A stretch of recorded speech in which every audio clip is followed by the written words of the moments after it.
Hello, everybody, and welcome back to the North American Smite Challenger Circuit Qualifiers. It's day 4 of week 2, which means it's technically day 8 of our massive NASCC and SCC in general qualification rounds. We've got 2 spots left in North America to determine which teams are going to be making it into the NASCC and to have themselves a nice little run here in phase number 1 at the very least. It's J-Mac and not Mifflin, you're Gormizer. I don't know. If I am Mifflin, I've done a lot, man. I got a beard. I'm just a white dude now.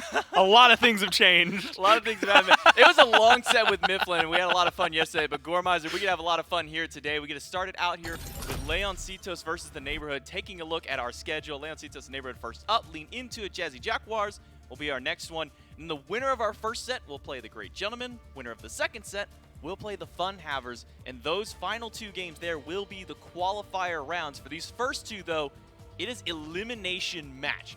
Yeah. Loser, they go home. Winner moves on for one last chance in the NASCC. I've got good news. The last 2, they're technically also elimination matches. It's just that we're ignoring the fact that they're getting knocked out in favor of someone makes it into the SCC, right? So it's really fun, I think, bracket today. It's also wild to think about. Granted, this is across 2 different brackets, but 2 double elim brackets, all best of 3s, 32 teams. Yeah. That's a lot. And 12 of the 32 are the ones that get to make it into the SEC. 6 there in Europe and 6 here in NA. Yeah, it's a drastic transition for them. But I'm excited to watch this one as well because you had mentioned like LEONCITOS, you had mentioned the Neighborhood. And what I think is even more fun about it is I went back to look because all 3, Leon, Hurrywin, Snoopy, had played during the SPL plans, which the Neighborhood as a team played in. Leon's the only one on this team that ended up going up against the Neighborhood throughout that bracket, so he's got personal experience. I thought that maybe Hurrywin and Snoopy would, but Duck Club and Neighborhood never matched up. Yeah, but Leon did have that experience as a mid laner during that time. Now Leon is going to be in the jungle. Yeah. It's going to be Heed, Elion, Spreen, Hurrywin, Snoopy, rounding out the roster for LEONCITOS, and it's been an interesting tale so far for these guys. We haven't seen any of the wild stuff like we saw from Elion in the mid lane as far as the jungle is concerned. Very standard Smite coming out of here, and I think I really want to kind of hone in on this dual lane, this Hurrywin Snoopy combo that's had a lot of time to kind of mesh together since that SPL qualifier round. It really feels like Snoopy hasn't had to do a whole lot of different things in this dual lane, and neither has Hurrywin. They haven't really been pressed to try a whole lot of new stuff. I also have to give credit to Hurrywin because, like you said, they're not necessarily doing anything different, but I will give Hurrywin credit because he's doing one thing that is different, not from the way he's been playing, but from literally everybody else. He's the only guy that keeps bringing out Atlas. But from what we've seen, like it's not the go-to first pick every time, but it has been a consistency for them, and it's been really fun to watch. I don't know. I think this team, I think Hurrywin has been doing a great job over there in support. I think Snoopy is one of the best carries that's just played Smite in general across the years. And I think Leon is a phenomenal jungler. So if you just take those 3, look at their competitive experience, I think you've already got a good core. You could tell me any mid laner, any solo laner with that, and I'm going to be happy with it. But then you added Spreen and Heed, who had really wild success over the last couple of years in the SCC, and I think this team was supposed to be a powerhouse. It's actually surprising to me that, unfortunately for them, they ended up down here in the lower bracket. But I do think this is a team that has a lot of potential at the very high end, and it's just those growing pains that they've been going through to trying to fit everything together. And that's always the wild part about the SCC is even though you do get powerhouse teams like LEONCITOS out here with such recognizable names and talent, players that have been technically in the SPL and players that have been just on the cusp end of the SPL, and seeing them now here in elimination round fighting for one of the last 2 spots just kind of really says a testament to the level of talent out here in both of these scenes. They're going to be going up against the Neighborhood. We saw them a lot during the SPL qualifiers. We've gotten to see their run so far here in the SCC qualifiers. This team rounds out with Delny, Dame from Newark, Teepers, Fonson, and Guy J, new addition there in their hunter role to this team. But so far, Guy J's been able to slot himself nicely with this team. Yeah, so where LEONCITOS is quite literally 3 teams put into one, because it's the Duck Club, it's what Leon's team from before, but like you said, with the role swap, and then Heat and Spring coming into it. This is a team that played together, plus Guy J, who is, I would argue, one of the best carries as well. Maybe not in like the SBL history, right? Because we only got to see him. I think he had some successful runs, and he looked pretty good. But from what we've seen, at least in new talent, I think that Guy J is a name that really has to be memorable because I think he is like right on that cusp of greatness. And I think that that really does escalate and bring this team up to another level here. And you had mentioned it, but like Delny, Dame are both incredible players. Delny I have to give a lot of shout-outs to because of this exact style of play. I cannot count how many times this year, and that's wild because there's only been 2 events this year, but this year, Delny on Amaterasu is getting into the back line, is just slaughtering anybody and everybody that gets in his way, and is finding kills and is setting up his team. I think Delny, I'm banning Ama immediately. That's the first thing. If I'm 100%. LEONCITOS, that's the first thing I'm thinking about with this team. But then you have to deal with so much else. I think that's what makes this team so fun, is that there's a lot of threats available to them. I think that's what makes this meta so fun in general, is that there's so much out there that needs to be banned away. There's so many priority picks and priority gods that need to be taken off the table, that it does leave this Amaterasu typically is the first pick if left open. But things like Bastet, almost always got to take the Bastet away. Fenrir has hardly ever been let through during this event so far. Serket is finding ways to kind of poke through the holes of the picks and bans here. Less so in NA, more in EU. We've been seeing Serket kind of make her way through here. As you can see, 88% so far for NASCC that this Serket has been banned away from.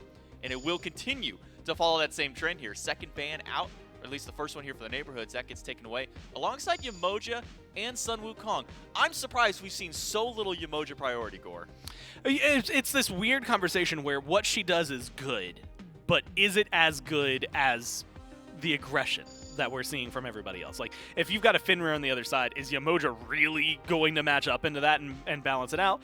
Maybe by late game, but yeah, her ult got like a hit with a hefty cooldown nerf, so at like 140 seconds, where like there's a lot of things you can do in Smite in 140 seconds where you just don't have to worry about it. Yeah, that's one of my favorite Twitter threads. It's like I can brush my teeth in the morning and still be done before. Yeah, you can, and that's not just like, hey, I'm lazy and brushing my teeth quick. Like, that's the full dentist recommended 2 minutes that you can go through, and you still won't have the Yamoja ult back, right? And so it's things like that that make things really interesting. And so I think that she's, you know, this very niche pick now, where before she was, like you had highlighted, like the #1, you could go to her, she was gonna make your team better, and now she's just kind of fallen by the wayside. I'm actually surprised to see it be a first ban.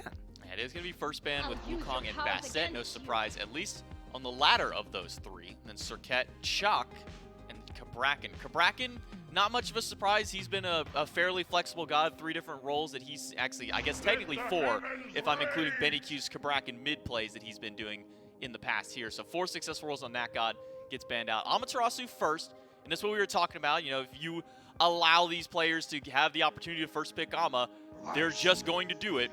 But Nemesis and Zeus to follow immediately afterward on the side of the neighborhood means that early 2v2 in the mid lane is just going to be bloody. Yeah, I'm actually really excited. I think having well, first off, Fenrir for Hurrywund is scary. That's bad news bears. That's something like, look, I don't. There's probably some discussion to be had about the Chak getting banned up there, but realistically, in my mind, that should have been a Fenrir, and it should have probably been stripped away. But you know, maybe this is neighborhood recognizing they have to deal with it. I really like this Ama pick though, because like it not even as a hey, Heat is great with Ama. He's decent. I'm looking at this like 57% win rate when playing Ama. She wasn't necessarily really meta over the last couple of years in like a big way, so there hadn't been a lot of opportunities to pull it out. But realistically, it's just because I'm looking at the more recent event when Delny was playing it. The 5 games they got, 80% win rate, 13 KDA.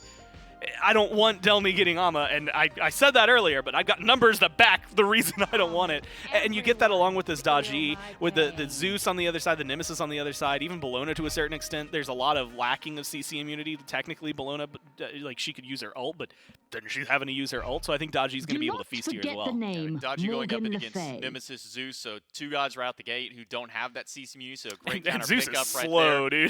Dude. He's real easy to get with a pow out. Yeah, it's going to be an easy pull in there. Morgan Le Fay and Charybdis to round out the 5 for LEONCITOS. And one of those gods that's always talked about, if you are doing this very fizz-heavy draft, if you can get things like the AMC or the Charybdis, shred some of those prots, it's a little less egregious going for a 4 fizz comp than leaving Morgan Le Fay.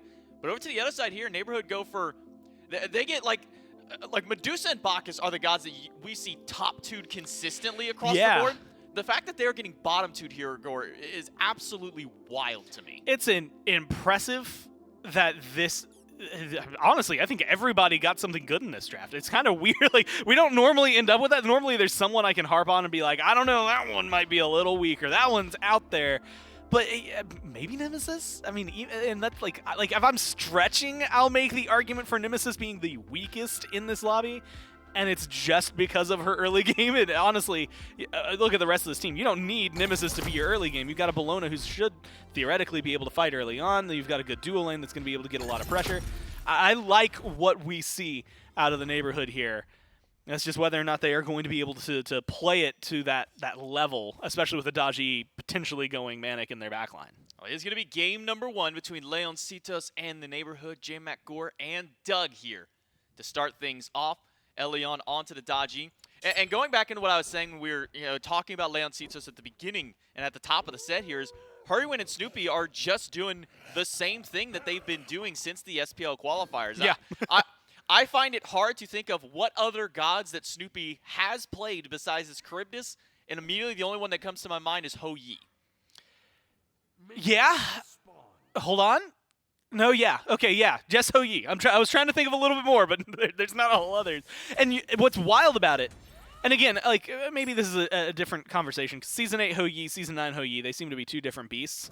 Snoopy's Ho Yi, regardless of everyone else's Ho Yi, is in a league of its own. Like, it just plays differently. He always seems to manage to get some ridiculous ricochets.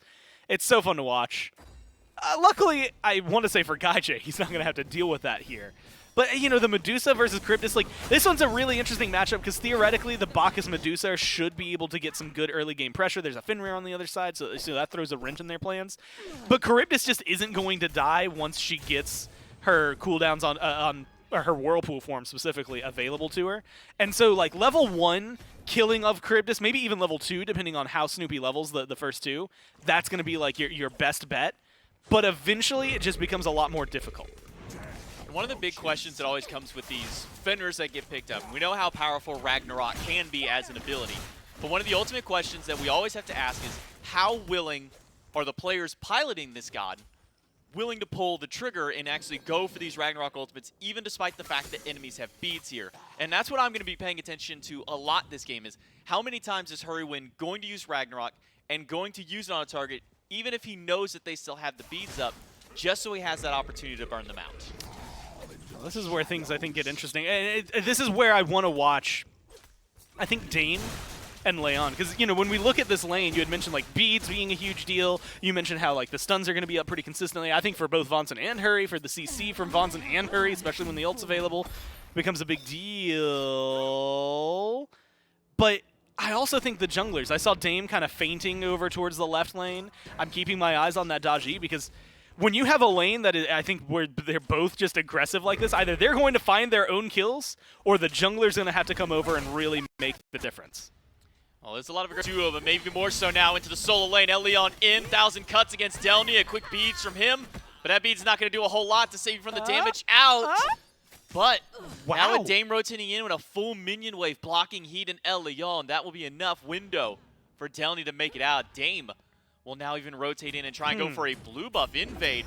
Up against 2, not sure if he's going to be able to get that one out. Silence is there, blue buff is secured, but it's first blood on the opposite side of the map. Vonson strikes first for the neighborhood. And Vonson wants a little bit more. Whether it's Hurry or it's the purple buff, it doesn't matter to him. He wants to be able to find it. Feels like the team, and rightfully so, are going to focus this down.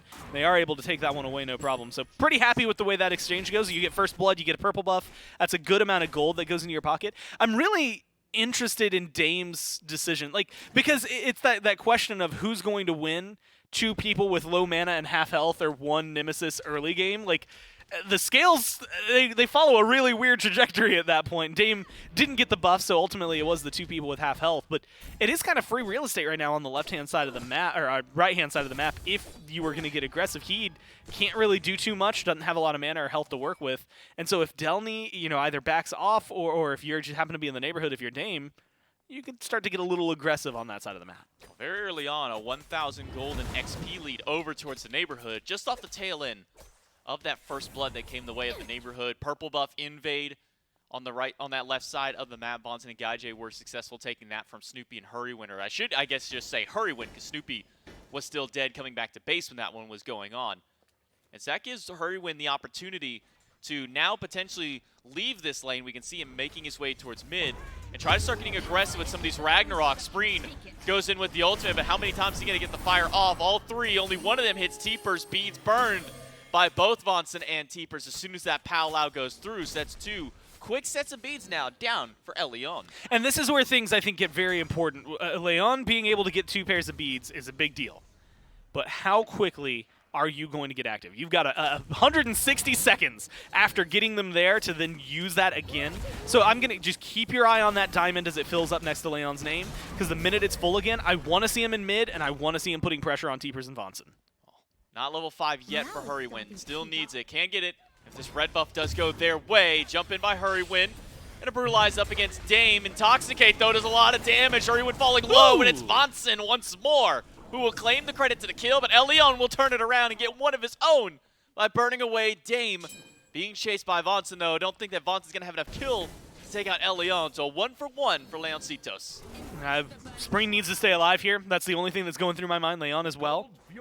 You got a jungle for support trade. You did lose the red buff, which maybe equalizes everything, but you got rid of their jungler, which is a huge deal early on, and as a nemesis, so it slows things down. Back in. They want to keep going, and Spreen's got decent damage. And Leon doesn't have any mana right now, so he There's can't really Hurry. fight into this one. The Chain Lightning is gone. Hurrywin is here, still not level 5, but Teepers has no mana left to his name. If Spreen can help close this gap, they can maybe find a kill on this Zeus.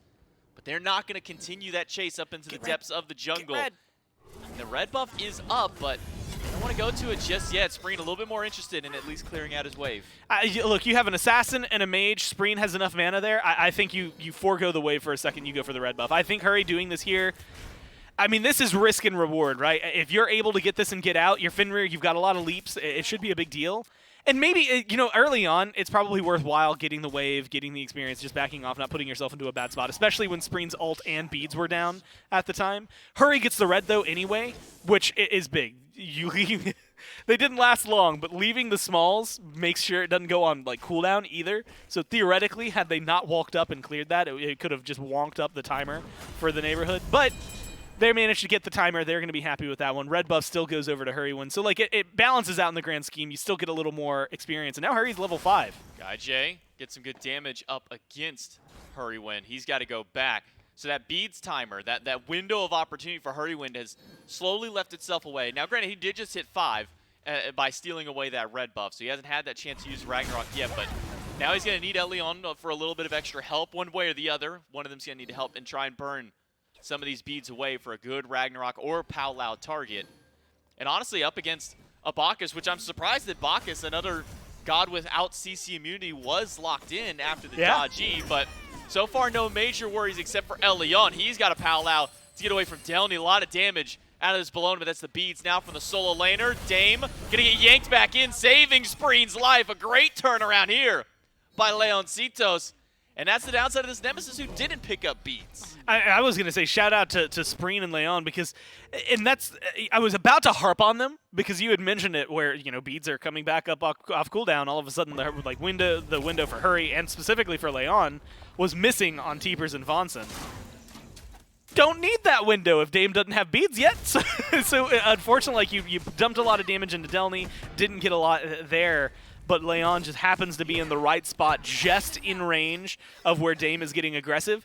Manages to save a teammate and get a kill on top of that. I mean, that was a very big play for them and a good ult, despite the fact that it didn't start off looking as clean. So a really good read of the map, a really good read of the land.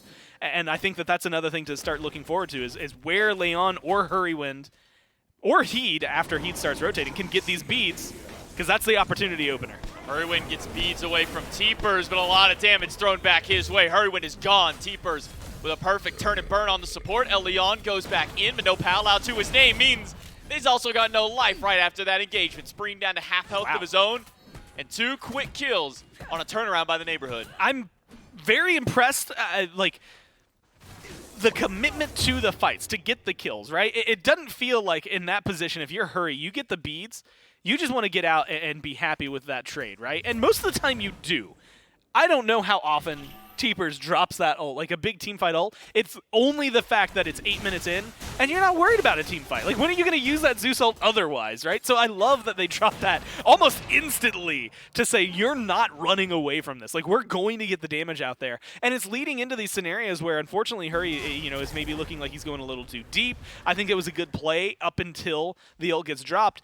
And then it's just Leon tries to come in, see what's happening, tries to get back onto the tower, but at that point it's too late. The CC chain is really solid. The slows, the knockups on the neighborhood are going to keep people in combat.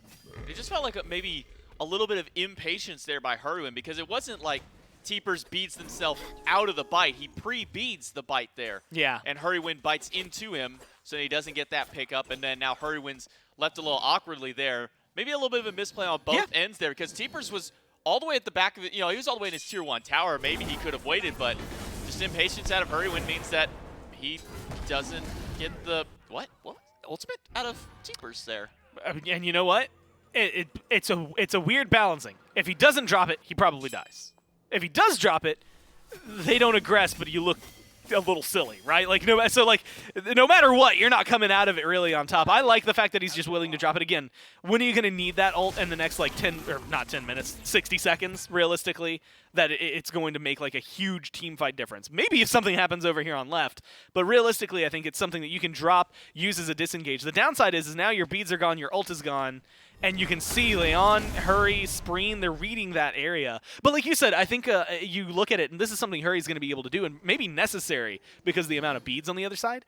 If someone pre-beads like that, you don't care about them anymore. You're not biting them. You're going to bite somebody else, because then you could theoretically get 2 pairs of beads for 1 ult, and that's huge for a Fenrir.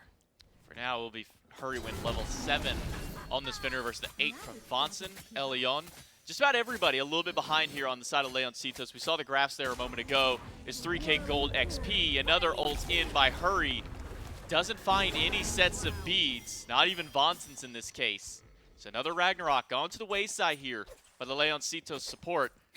And that's kind of what I was trying to allude at earlier, was how willing are these Fenrir players, the players piloting this god, really willing to pull the trigger and go for these ultimates, even knowing that there's beads. I like what Hurrywood is doing. He is being aggressive with it, but so far he's not really coming up with anything on the back end. Instead, it's the neighborhood who are benefiting from this aggression, and they're going to be the ones to take the first objective off the map. Gold Fury, Leon wants to get aggressive against Dame, but that turnaround from the Retribution Shield is not going to be enough from Dame. Good damage out from Spreen, and Elion will take out the jungler of the neighborhood. Honestly, with the lead they already had, and you get the gold fear, I don't like, losing Dame sucks. There's no other way to highlight that, but is it really the worst for you? Not really. Like, I think at this point, if you lost Vonson or Teepers, you probably feel like, because at least for Vonson, they're 2-0, so maybe stacking something up. But Teepers right now 1-0. Feels very confident on the Zeus and had a lot of burn there. I think that is a big reason they're able to get that objective and potentially get aggressive here. Dive on into Hurrywin. Vonson gets the solo kill. Use that ultimate to make sure that he can help secure that one out. So now 3-0 for Vonson. And going back to your point there, losing Dame was probably the best person on that team to lose, which is the worst thing to say, is losing your jungler is the best one to trade out. But you're right. I mean, Vonson was 2-0. Teepers was 1-0. Everybody else 0-0 at least at that time. Dame was the only one with any kind of negative KD to his name. He's fine taking that trade at least for now and getting turned right back into their favor. I mean, Vonson picks up his now 3rd kill and goes for a Relic Dagger and upgrades his beads before he's even hit this level 12 point. So Vonson's really paying a lot of respect towards Hurrywin with this Ragnarok. And I didn't see if it was Vonson who dropped it or if somebody on LEONCITOS got there, but that red buff just timed out. So, like, whether or not Vonson dropped it or it was LEONCITOS, they didn't get the red buff on their side of the map. And so it's going to feel, I think, a little bit better there, being able to get aggressive, get that kill, create a lot more pressure. And now being 3-0, has upgraded beads already as well, like with the Relic Dagger. Like, it's really interesting to see how Vonson is playing this, because this Bacchus is absolutely being piloted in a way to just be obnoxious to the other team, and Vonson is nailing it right now. I mean, absolutely causing a lot of trouble for him. The knockups are already frustrating to deal with in some of the best circumstances. Like early on, Spreen used like the ult to get the beads and try to counter that. But like realistically, you're gonna get caught out by the knockup. There's gonna be a lot of damage. There's a stun follow-up. You have to be worried about what Bacchus can do if he gets into your backline. Well, one good news here for LEONCITOS is they are able to at least get an objective of their own finally. Pyromancer does go their way, adds a little bit of extra gold to their pockets, and try to keep some of these players at least even here. But it's a 4,500 gold disparity, 3,300 or 4,500 experience, my bad, and 3,500 gold. The neighborhood have up over LEONCITOS only 14 minutes into the game. And really what I'm now looking towards, Gore, is once this level 12 hits for all players on the map, so specifically once these supports hit level 12, what kind of relic choices do we maybe see them going towards? I'm most interested in Fonson. Whenever you had to go beads early on as a support, usually like that second relic is an interesting choice. They're going to start up a fight, though. Fonson wants to go. Spreen is not looking super healthy. Aegis will keep him alive for now. Hurrywin goes in with the Ragnarok to pick up Dame. But Spreen and Leon are considered about the back camps right now. Hurrywin's trying to find a way out. Will get out with the Brutalize. Ultimate in from Hurrywin, or from Snoopy. Will at least find a little bit of value, but not before Vonson is able to get the kill up against Hurrywin. 6-3 now, a very scrappy early game. But it's the neighborhood coming on top of these fights. And he, though, walking into 4, very dangerous. But he's very healthy, and now he's got a little bit of backup with Leon. Well, Leon could be an easy collapse for the team, but they don't want to fight. Neighborhood, like the way they're standing, this is not a team that ever wanted to fight, and they got their kill, they got out. I think they started out incredibly well, like getting so many people so low. Like Spreen just couldn't exist in that fight, and if it wasn't for Leon, Spreen's dead at the end of that engagement. So realistically, there's a lot of good saves from LEONCITOS, but so far there hasn't been a whole lot that has been proactive against the neighborhood. I think the Pyromancer is a good example, playing a little bit on the map. But you had called it out earlier, the 4K gold lead is really like making itself get felt in some of these engagements. And I think they need to do, well, they need a little bit more. Whether they can do it is going to be up to, at this point, what the neighborhood. I think it's going to be whether or not Delny wants to let off the gas pedal here. The answer is no. He'll have to use his beads to get away from the Powwow from Leon. So that's one more set of beads on cooldown, which is great. It's an extra target for Hurrywin or Leon to get with one of their ultimates here. But the problem now that we see is that, I mean, that's an ult that Leon had to use defensively. One, because he's just being hard chased out by a Bologna, but two, because he's also a little bit, well, I guess he's not behind technically against his opponent, but against a level 17 Bologna with that much defense to his name, that's not a fight that Leon just gets to pick. No, that's not a fight I don't think anybody really wants to take as of right now. Even the Amaterasu isn't feeling happy about it. Not. I thought there was going to be a lot more happening. I thought maybe something's going on. It's like, nope. Maybe a fight here up against Hurrywin. He'll at least leap away. Ragnarok will grab Vonson, but Vonson is very tanky on this spot because he won't even worry about using his beads. Instead, a chain lightning thrown out from T-Pers. Vonson now falling low, will go down finally. It's Snoopy to claim the kill, but Dame will dive in, pick up Hurrywin under the tier 1 tower, and Heed has to run far, but Spreen able to pick up one with the side of Leon. Powwow won't find anybody through here. And as soon as Leon lands in, it's an Eagles rally from Delny right on top of his head. He'd walking himself back into 3, but don't think you want to walk right back into a Zeus. No, the damage is too good. Spreen is playing that carefully. Luckily, they're not going in because they have to be a little worried. Spreen and Snoopy both incredibly low. Tier 1 tower and mid goes down. I'm going to give the credit where it's due. Neighborhood play that well. Delny's rotation is big.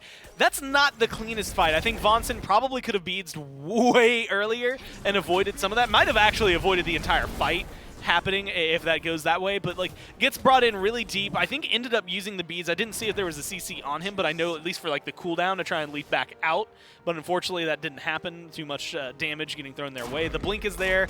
They start a huge fight. They win the fight technically. Now they're in a good spot.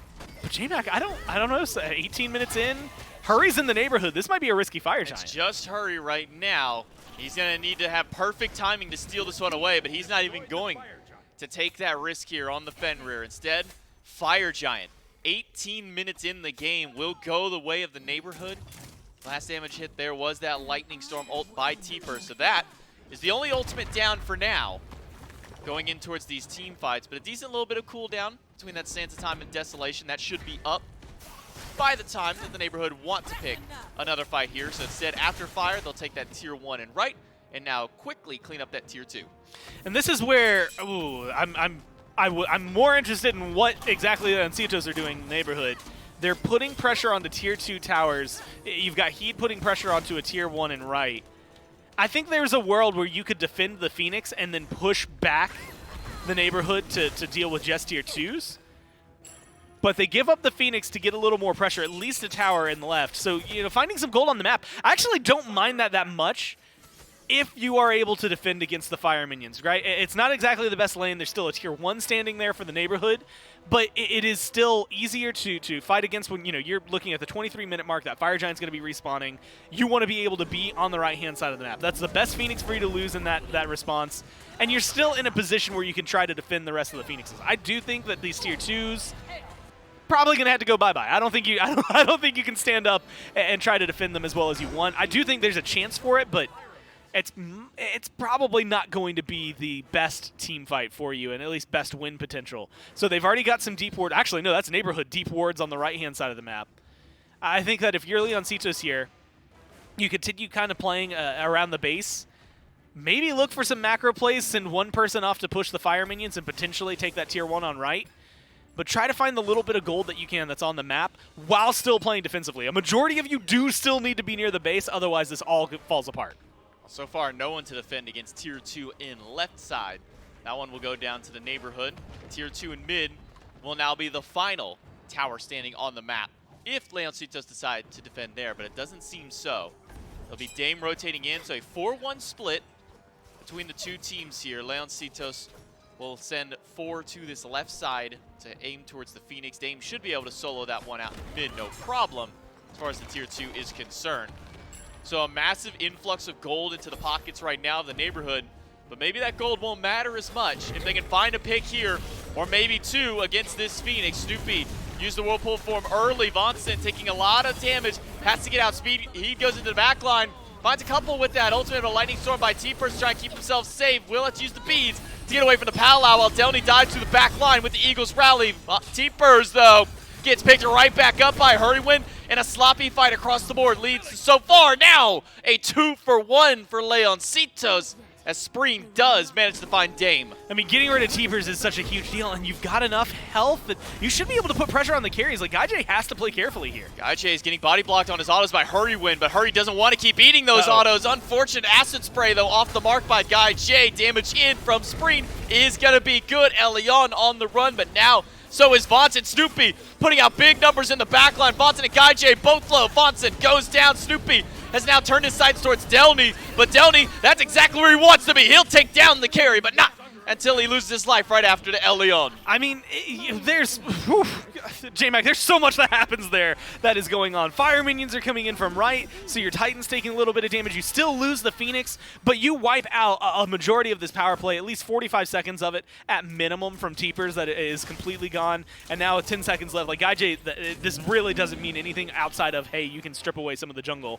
So, you get a lot of really big, important kills, I think, if you're LEONCITOS. You show good defensive nature.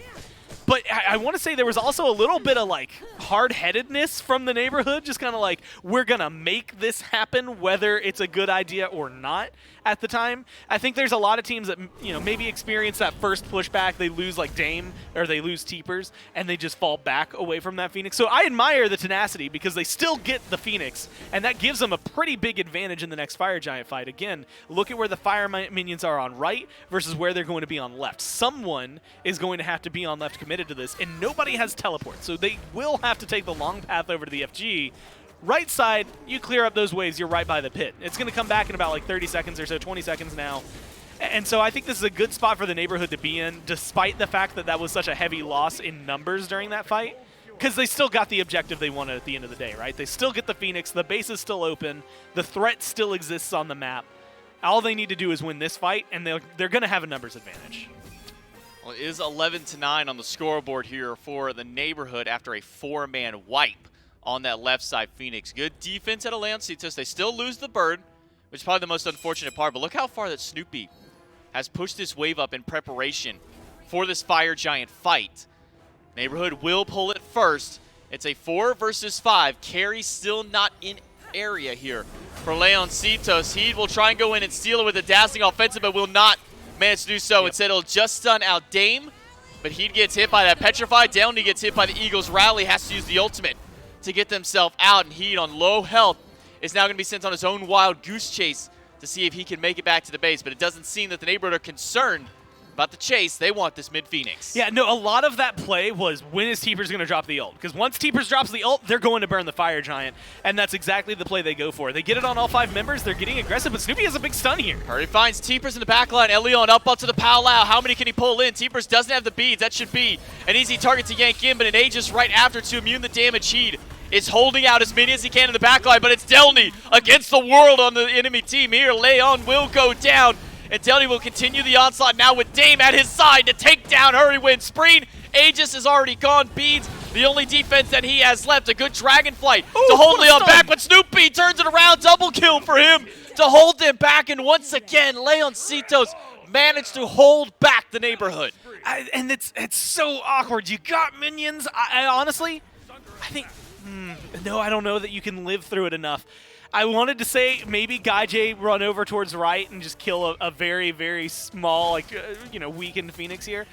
I think they play that right, though. After things go catastrophically wrong, Delny goes deep into the backline, gets a big kill. I don't know that they were expecting the amount of damage that Snoopy output, but Snoopy 100% helps balance things out. Between him and Heed, opens up a lot of conversation. Spreen as well, just kit dumps right before they end up falling. So again, a lot of damage that gets thrown out while the neighborhood end up taking the Titan a little bit too long.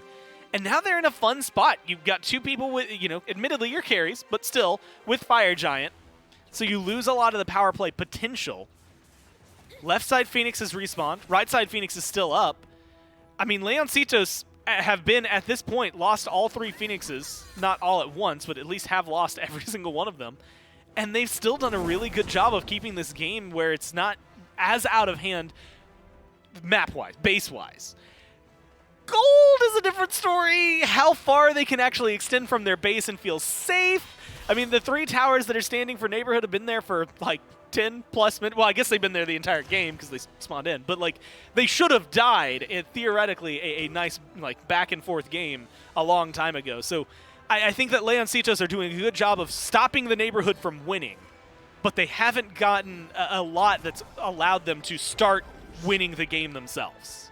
A big bubble pop there by Hurrywin. He'll make sure that Vonson loses out on that kind of free defensive object there with that Magi's Cloak. Now we'll have to rely on his beads, is this Bacchus. Vonson, let's play a little bit more careful, but we're approaching full builds for just about everybody on the neighborhood. Meanwhile, Leoncitos are a little worse for wear on this one. Downey goes in the backline of that Eagles rally. Maw just off the mark by Snoopy. Teepers gets picked up by Hurrywin. Frenzy gets popped. Heed is falling low to the damage of this Zeus, and he will go down. Teepers strikes second in the fight as both the frontliners are now gone on the side of Leoncitos. Snoopy has been eviscerated. Spreen has nowhere to go, and Leon is just buying his time on top of that powwow. The neighborhood get a full wipe on this final fight, and they can take the Titan to take game number 1. I think that one just ends up being a really good fight. A lot of the engagements from Leoncitos prior to that last fight are get to the back line, make Teepers feel uncomfortable, and either kill him or we get both Relics and Smiley Face. That one doesn't go quite to plan. That one, you get into the back line, you get on Teepers, and then Teepers and the rest of them just kill you, and all of a sudden it starts to crumble apart, right? You lose the front line there. Elsewhere in the fight, you lose your, Hurrywin as well, so all of a sudden your tanks have disappeared, and it makes things a lot more difficult to continue trying to aggress into them. The carries run back, but then Snoopy is in trouble, you get stunned out, gets chased down. And realistically, I think that was just a good surge from the neighborhood forward to read the map, to kill the front lines, and to jump in. Well, 3rd time was the charm here for the neighborhood to finally break into the base and be able to take this one out. Game number 1 goes to the neighborhood, and we're going to come back to game number 2 right after this.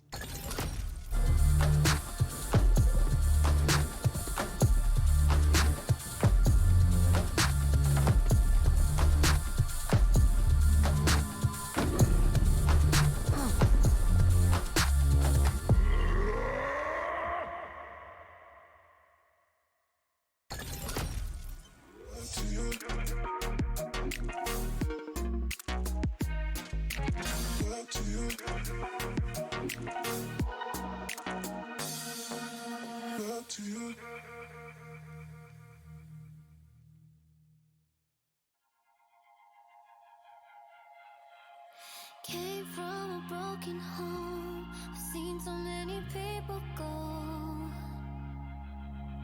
Learn to make it on my own.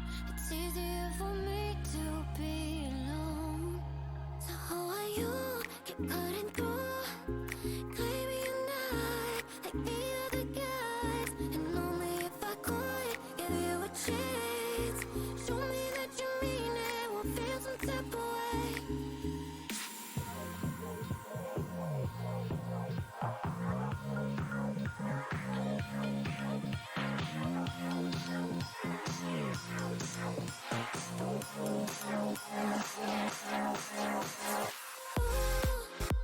Why do you keep chasing clouds? Gonna live before I feel something. Before I go and change my mind. I said, why do you keep chasing clouds? Gonna live before I feel something. Before I go and change my mind. Something must be real wrong with me. Keep wanting just to see you show up at my door. Et même quand je suis froide, un peu indifférent, tu continues tout de même de montrer tes efforts. I'm trying to keep my heart in peace. I just can't think but the way that I feel. It's too hard to trust. I miss it all. I just can't raise stupid falling like this. Oh, why do you keep chasing clouds? Before I go and change my mind.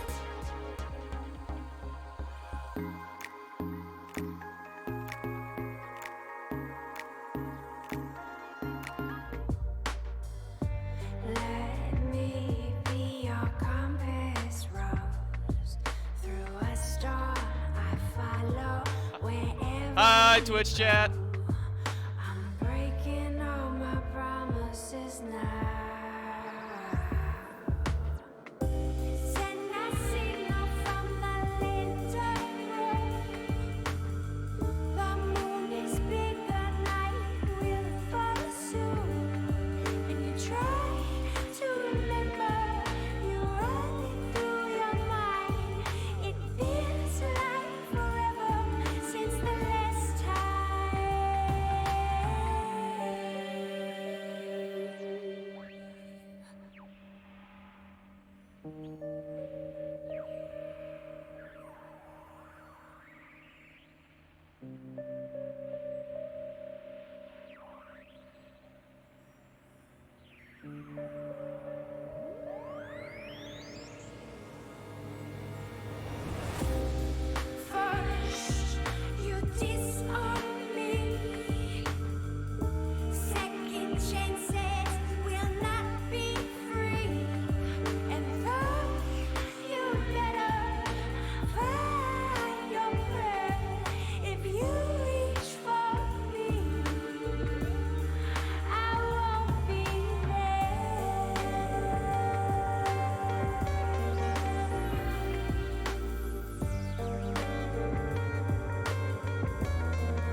Hello, everybody, and welcome You're supposed to say back. hi Twitch chat. Oh, That hi- thing you did already. Right, I said hi Twitch chat earlier, so now I'm saying welcome back Twitch chat to game number 2 as we're about to jump in here between the Neighborhood and LEONCITOS. Strong performance out of the Neighborhood here in game number 1. Took them 3 attempts to break the base, and the third one ended up being the charm on that mid lane siege, and maybe that's just the lucky charm there. No, actually, it was the left side. I mistake there. It was the left side one that they actually were able to get it there, but Neighborhood, strong win out here in game number 1. Gore, impressive nonetheless here. Maybe a little bit of struggle, a little bit of miscommunication out of LEONCITOS right out the gate, but nothing that Yeah. they can't bounce back from, at least in game 2. Yeah, I think that there was a lot that again goes really well for them throughout that game. It's just always these little nuanced moments that end up not going their way, where all of a sudden, like, hey, you got a 1-for-1, but you maybe killed their support and you lost your jungler, or you were able to save somebody, but it cost you a little bit more on the map, whether it was a Gold Fury or a Pyromancer. I think there's even a point where, like, despite the gold lead going towards the Neighborhood, there was a Pyromancer play and a couple of good fights coming out from LEONCITOS. It just started to scale. Eventually, we start seeing Teepers and the rest of the crew go over for the Gold Fury. All of a sudden, it's, I'm going to drop Lightning Storm, we're going to melt this guy. Bad news bears for the rest of you. You don't have time to start responding to these objectives, and then that just translates into good team fights where you've already got this gold lead, which leads to a higher gold lead, which leads to fire giants that are pretty easy. I mean, it was like 18 minutes in, they just rushed over to the fire giant and then melted it before LEONCITOS could do anything, and all of a sudden they just rushed down the right side Phoenix. I think there's a lot of opportunities, and it gives me a lot of promise for what's going to happen in game 2 between these two teams. Yeah, and that's the thing is that, LEONCITOS, sure, they were down, but it didn't really feel like until that very last team fight that they were even really out, even despite the fact that for some of these fights they were down 8 to 10,000 gold defending at their Phoenixes. Yeah. I mean, LEONCITOS were getting 3 to 4 people on the side of the Neighborhood. Again, maybe a little bit of hard-headedness on the side of the Neighborhood, just really wanting to dive to get these kills out here. But the fact that LEONCITOS is fighting into this deficit and they are getting these kills, it isn't until that third and final siege that we see the side of the Neighborhood finally put their focus on the one giving them the most trouble, and that was Snoopy on the side of LEONCITOS. I will say, yeah, Snoopy absolutely was able to bring things back for LEONCITOS quite a few times. But I want to give credit, and Delny, I love that there are a lot of Delny highlights in a row, because I think Delny, like, when the rotation started happening, became like the difference maker. I think Teepers had a ton of damage. You got to see Gaijay with a lot of good damage towards the very end where they're really dealing with it. I mean, right there was like the perfect example. Gaijay gets one carry or one front line, Teepers gets the other front line, and then they just get to surge forward. But the entire time things are going on, specifically like Heat is diving the back line, causing a lot of trouble, potentially getting a kill, mostly onto Dame, as we can see, 7 compared to everybody else's 6 combined deaths on his team. So realistically, they were always getting the nemesis, but they weren't able to find too much, whereas Delny is doing, highest damage in the game, jumping into the back line, getting double kills or getting single kills onto Spreen, onto, Snoopy, onto Leon, potentially onto Hurry, always present in terms of getting rid of some of the carries. So I think that Delny, despite the fact that they managed to strip away the Amaterasu, still had a huge impact. I mean, highest gold per minute on the team, highest damage on his team, highest damage taken and mitigated. It felt like Delny was against the world out here on this Bologna, and I always forget just how hard Bludgeon actually hits. Because usually when you're fighting against it, you're like in solo lane, you're like, okay, that's not too bad because we're building defense against each other. But when Leon made that early rotation over there and he got smacked by a Bludgeon for like 350 damage, and all of a sudden his health bar is gone, I went, oh yeah, that ability hurts. And it hits harder the more people you hit with it. Oh. So I love, if you're playing Bologna in solo, and you've got a lead, there is a caveat. That's the asterisk on this one. Then when someone ganks, it almost feels good because you're like, this guy with no prots coming to my lane. Nefarious laughter ensues, and then you can bonk them. Sometimes they CC you and you just die and you cry, but most of the time you're able to get like either a good bludgeon unless they have an interrupt, and then a silence, and then you just dash into them. You get your block stacks, and you smack them down with your sword. It feels good. It's the way of the life. I like Bologna, can you tell? I could never tell, Gore, that you were such a Bologna fan, but now, if anybody didn't know, we all know. Picks and bans, though, game number 2. I'll even play We'll see support. if she is fun support. I will not deny it. It's actually a very fun guy to play in support. If I get bored, look, I played every Guardian in the game way too many times. Sometimes you gotta play Bologna support. Gilgamesh support is also real fun. Whenever Gamma and Blugan were slamming that in the NASCC, I decided to take it upon myself to run that a couple times in my games.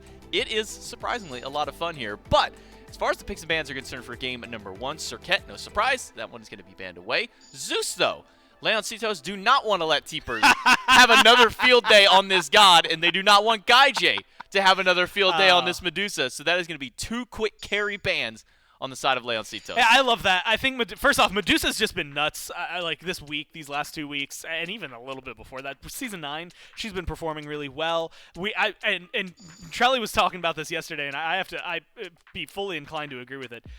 For some reason, I've seen more Medusa stuns this year in competitive than maybe every other year of competitive. Because it just feels like people keep looking at it. You look away. That's the whole thing. Otherwise, you get stunned. We've seen a lot of really good plays from it, steals from it, things like that. Good pressure in the lane. They take care of the Zeus as well, who is giving a lot of the objective shred. So I think that is an incredible decision to, again, just make it a little more even in terms of team fight potential around these objectives. It's the same bans from Neighborhood. So, like, I think they're recognizing that they didn't have too much to change. I think they can just kind of pivot to some of those secondaries that they have in their god pools and make things look good. Nothing can really go wrong if you can just run it back once again here in game number 2. The only problem is they're not going to be able to run their same backliners as those did get banned away. We have Amaterasu as the first pick for LEONCITOS, now with Persephone and hovering Fafnir for the moment. We'll get back to see if that Fafnir is locked. But it'll be Nemesis and Bacchus on the side of the Neighborhood. And Fafnir does end up getting locked in. And we saw this with the EU SCC, specifically with Zenedine Zidane. They really liked going for this Ama Fafnir, and then there's usually like a Soul to couple with that one to really go for these big objective plays. Gore, do you expect LEONCITOS to maybe run something very similar here in game 2? You know, yes and no, because so already like a Matarasu auto attacker, right? And you're going to get a carry, Hunter, whatever. They're going to be an auto attacker. So you've already got 2 that play into it. So I think the potential to burn things down quickly and cause those fights, like objectives, whether it's Gold Furies, Towers, whatever, to go down is going to be there. But it's this weird like balance. I guess like who their jungler is going to be the big linchpin for it that holds it all together, because it could be the biggest decision for them that makes this auto attacker really step up and specifically make Fafnir's like dragon form like the most important and crucial thing in your team. Or they could get something like I'm going to throw out Hunbats, even though we haven't seen him a whole ton, just because he's a good example of like an ability-based assassin, where all of a sudden you're just kind of like, well, yeah, like he's nice. I'm going to be honest, I almost wanted to cut you off so I could say Cupid, just as a guess hunter for Leon, even before the Chiron got locked in, because we look at the hunters ban. Medusa, top hunter, gets banned away. And then Charybdis, on the side of LEONCITOS, surprisingly enough, they ban out their own. They ban out their own Charybdis and Izanami, and then a Hou-Yi, so I'm like, okay, so where does Snoopy go from here? Immediately, my first thought was go along the lines of, like, him and Wowie are, like, the only ones ever playing Cupid. Yeah. Then I saw the Chiron locked, I'm like, surely this could just be a free Cupid game, and sure enough, it is Cupid. But Bastet, probably the most surprising out of everything, made it all the way to 9th pick.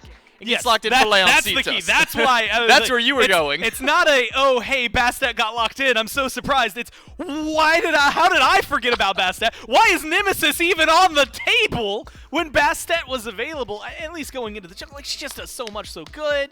Granted, you know, Neighborhood, they get their 3-man core. They've got that very similar, but she's good. She's real good. That's all I have to say. She does good damage. She's got good CC now. I think that this Bastet, it's surprising to see it go so low. You had called for the Cupid as well. I think that is going to be a fun pick. And the fun thing about Snoopy is because he's played so long, look, man, he's seen pretty much all of it. Except for add in New God here, he has seen all of the matchups, right? And so he's going to understand how this works against every team. And so I wouldn't doubt that he's probably played against a draft like this before. Maybe not the exact one. Maybe the exact one. I don't know. It depends on what year you drop in, because ESET has not been around for... She was around for a lot, and before that she was not around at all, and after that she was not around at all. So we'll figure out whether or not he's got the experience there. But at least against, you know, like a Bacchus Chiron lane, he's played against it. Yeah, I mean, and then you just look across the board. I mean, just about everybody's going to get punished by this Cupid here. I mean, the top 4 on the side of the Neighborhood are all going to get massively affected by this Fields of Love once it does come online. So Cupid. That's going to be when we combine player god name there. He's Cupid instead of Snoopid, because I think Snoopid is a really silly word and it almost sounds like I'm calling him stupid. So I'm going to go with the Cupid. over here in the duo lane. We'll have a good matchup as far as dealing with some of this mobility. But if it's Snoopid, you could say Snoopidity. And that's like the description of how good he is when he plays Snoopid. All right, you may have just convinced me now to go back over to I'm not Snoopid. too convinced. I feel like that was a weak argument, but like I'm gonna ride with it. You know what? I'm gonna support you on this one. We'll see. Maybe we have a poll put out to see which one we go for here.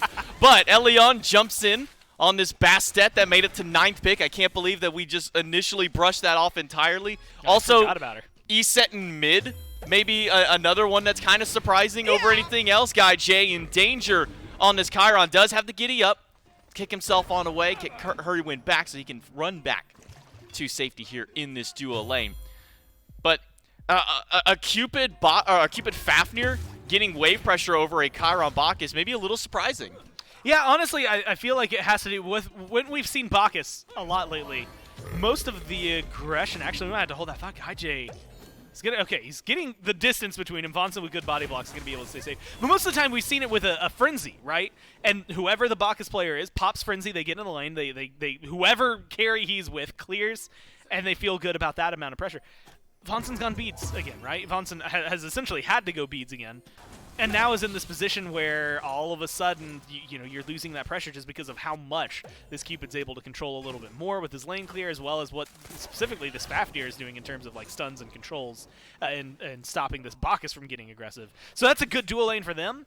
And realistically, like if I'm looking at Vonson, depending on how this game's going, if the Fields of Love go the way that you have mentioned, and honestly, theoretically they should, you might need like a Heavenly later, right? Like you're going to need a sprint to try and get out of that a little bit faster. It helps counteract the slow from it. But then you're down, again, another Relic. Like that one's good for team fights, I guess, but like you're missing a Frenzy, you're missing a Shell, you're missing something that goes in your favor. Last time he had Blink, and I don't think I got to see him use it too often, so maybe it's not the end of the world for him. Snoopy and Hurrywin do still hold pressure over in this duo lane. Vonson and Gaijay haven't been given much of an opportunity to try and fight back in. They've been on the defensive from minute number 1. And some of that does come down to the Frenzy that LEONCITOS support Hurrywin has picked up. But now we finally see the first fight back in, and a giddy up by Gaijay will be the one that deals the final shot and strikes first blood. The neighborhood, despite the fact that duo has been at their tower line this entire time, they turn around and get first blood. I mean, I like the aggression. Like, it's one of those things. If you are being aggressed on, after a certain amount of time, something's going to happen. Whether, like, the team that is aggressing is going to finally get exactly what they've been looking for, or they finally overstepped, right? And it just depends on luck of the draw. And even better, last time Vonson, I believe, was the one who ended up, at least with, like, the kills majority in the duo lane. I'm happy for Gaijay to get some farm under his belt. Is it going to be a whole ton? No. He's going to hit level 5 first, which is maybe a huge deal. But you're playing Chiron, which in my mind is not, like... He wins, and when he can win even further. But realistically, like, ult-wise, good damage, really good range on it. Half the time we see it used for survivability, half the time we see it used for kills. We'll have to see if Gaijay is going to be able to kind of leverage that, even with just half a level, to make a bigger difference than what this Cupid is going to be able to bring at level 4. We've been seeing a little bit of a lack of this item, but now 2 of them picked up immediately on the side of the neighborhood. Stone of Binding. One for Teepers, one for Vonson. Both gods who can apply that very easily. I mean, yes. Teepers long-range stun and silence with the slow combo. Bacchus, just being Bacchus, 3 abilities to proc that one, but he's going to need some extra help here. Beads to get him out of the grasp of death, but he gets picked up by the cap from Leon, but not enough damage. Back the way of Vonson. Instead, it's Leon under fire. Dame cannot close the distance to get the kill. Vonson playing with fire, trying to go for these Harpies that are actually going to be the death of Dame along the side of Spreen there. Nice turnaround by LEONCITOS, gets the kill. Oh, no. J-Mac, I mean, look, I'm going to highlight the positives first. Leon has a sick route to stop Dame from continuing to chase him and keep himself alive. One auto is all it was needed. And luckily for Leon, he's able to play that one. Not even luckily. Talentedly, Leon plays that in a way that makes sure he's able to get out of there. I don't think there was... Because Dame does hit those Harpies, so it's not all on Vonson. But Vonson starts him up, and I think that kind of ends up baiting him. I don't think either of them expect the CC that is going to lock Dame down in the Harpies and give what was essentially an unnecessary kill over to LEONCITOS. I think he's out otherwise. And so just an unfortunate set of scenarios there that ends up paying off, more importantly, for Spreen, who's going to be happy to have a level up on this Persephone. Good damage already, good ults already. And I think this is going to be a fun one to watch to see what LEONCITOS can do, because I was a little worried if that kill goes on to Leon there. Maybe the neighborhood start to get kind of massively ahead, uncomfortably ahead, but they equalize things out pretty well. Well, Vonson steals a singular offering away. And this might be the most aggressive Obelisk play that we've seen in some time since the nerfs have come through with this 9.2 patch that they're playing on.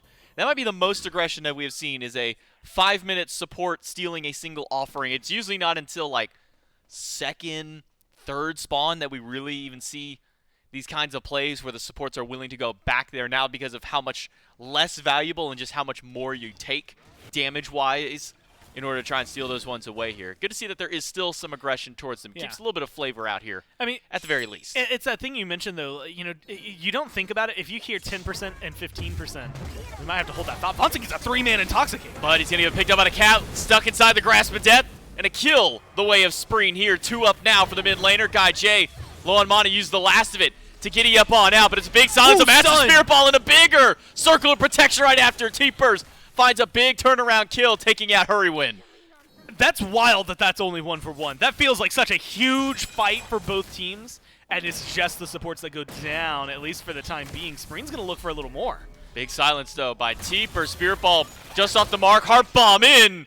And Spreen will make sure to take that last hit there. Third one for the side of LEONCITOS, and the third for their mid laner. And again, a good pickup. Spreen is becoming a lot more dangerous if this continues at this route. Good ults, good damage, good control from the Persephone. Has the Chronos Pendant, so is a little bit of cooldown immediately available, so they're coming up even more often.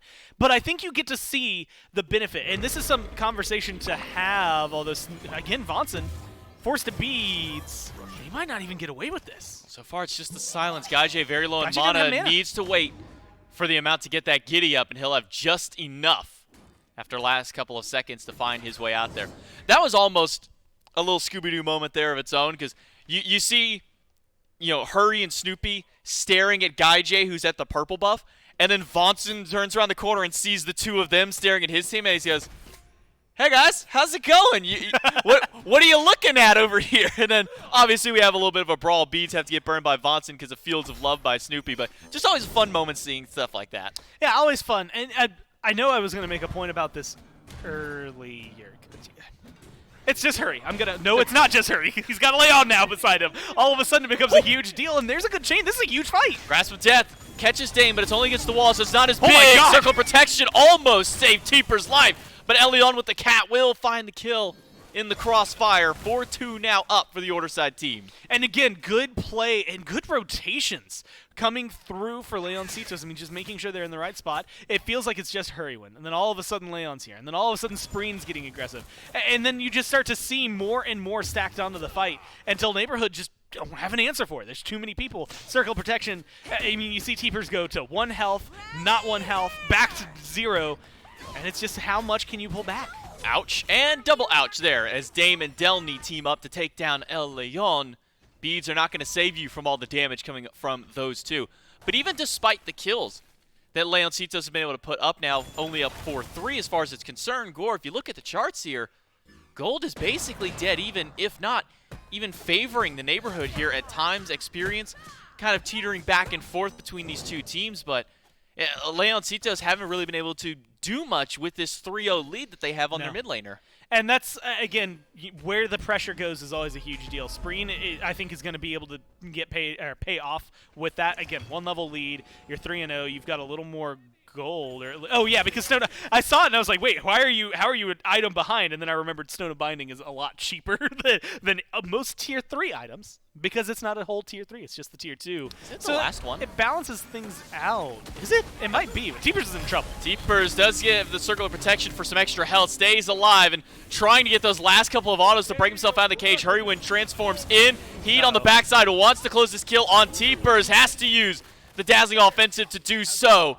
And Hurrywin will take up the tier 1 tower to allow his solo to get out. But Gaijay, some big shots on the Centaurs, will hit 3, slows down Heed, chases in by the neighborhood, but not quick enough to get back to stop LEONCITOS. Yeah, it looked like it was almost there, right? Almost able to find it. If that shot is a little further to the left, maybe it kills off Heed. Or if it's a little further to the right, maybe it kills off Hurry. Unfortunately, it was just right down the middle, right? Splits the uprights and does not find home the way that he wants it to. I still think good rotation. I mean, more so from Heed than anybody else, but realistically, good rotations from both teams. I think that Teepers is in a crucial position. I was going to watch the build, already starting another pin item, and this is why. Is because every time I've seen it, Stone of Binding, especially with the CC, you had mentioned it, very easy to apply. You've got a nice long-range stun, so you can strip procs from very far away. But that Spirit Ball still has a hefty-ish cooldown, right? Good amount of damage on it, but it takes a little bit of time to come back, and every time I've seen Teepers in trouble, you're always wanting for that silence to come back on cooldown. You want that stun to come back. So you're trying to get it wherever you could. And I was wondering if they were going to try to go into something like a breastplate just to keep themselves alive. Sin beads. Let's get out of the fields of love. Spreen, though. Oof. That's a solo kill in the mid lane here. Hurrywin wasn't even a part of that action just yet as he was dealing with what was going on over on that left-hand side. Now that we have a brief pause in the action, good news, Gormizer. We actually did have a poll go up for Snoopid versus Cupid. Snoopid, the winner there, with 64% of chat. Chat, I'm glad I could convince you with my stupidity argument. Dash in by Gaijay on the left-hand side. Now, Snoopid over here, Snoopy, in a little bit of danger, but Gaijay has to back out. No ultimate for Snoopy because he used it over at those Oracle Harpies. I'm surprised that Gaijay hasn't pulled the trigger with that Centaurus. Now Vonson rotating back in. Snoopy in danger. Heart Bomb is good. There's the Centaurus. Needs all those shots, but Gaijay can only find the one. And that one is all that he needs. But unfortunately for him, that's going to be his final call over in this duo lane. Vonson picked up by the cap from Leon. And Leon will slowly try to whittle away this Bacchus. Intoxicate's good enough to actually get the beats from Leon. But Vonson will go down. Nice pounce out of the jungler. Picks up the double. I was going to say, you get the beads, but Leon gets 2 kills. I don't know, the scales, yeah, they tend to lean a little more in favor of Leon. That's a lot of pressure for the duo lane, especially after losing Snoopy, so it helps alleviate Gaijay potentially getting a massive lead. He strips the purple buff away. Leon plays that left side of the map really well, and now with red buff available, purple buff available on the side of Leoncitos, all of a sudden the conversation can really be oriented around where exactly Snoopy is going to end up. He just now picks up the Aegis Amulet, so I think feeling pretty solid at level 12 for Cupid, even though it's maybe not been the cleanest game. The 0-2 and 2 slash line kind of, showcasing that. I think there's a lot of promise for it. Leon gets a lot of free farm over on the left-hand side of the map without taking any away from his team. And now you're starting to see experience leads that really matter. 2 levels in support, 2 levels in mid, a level in jungle.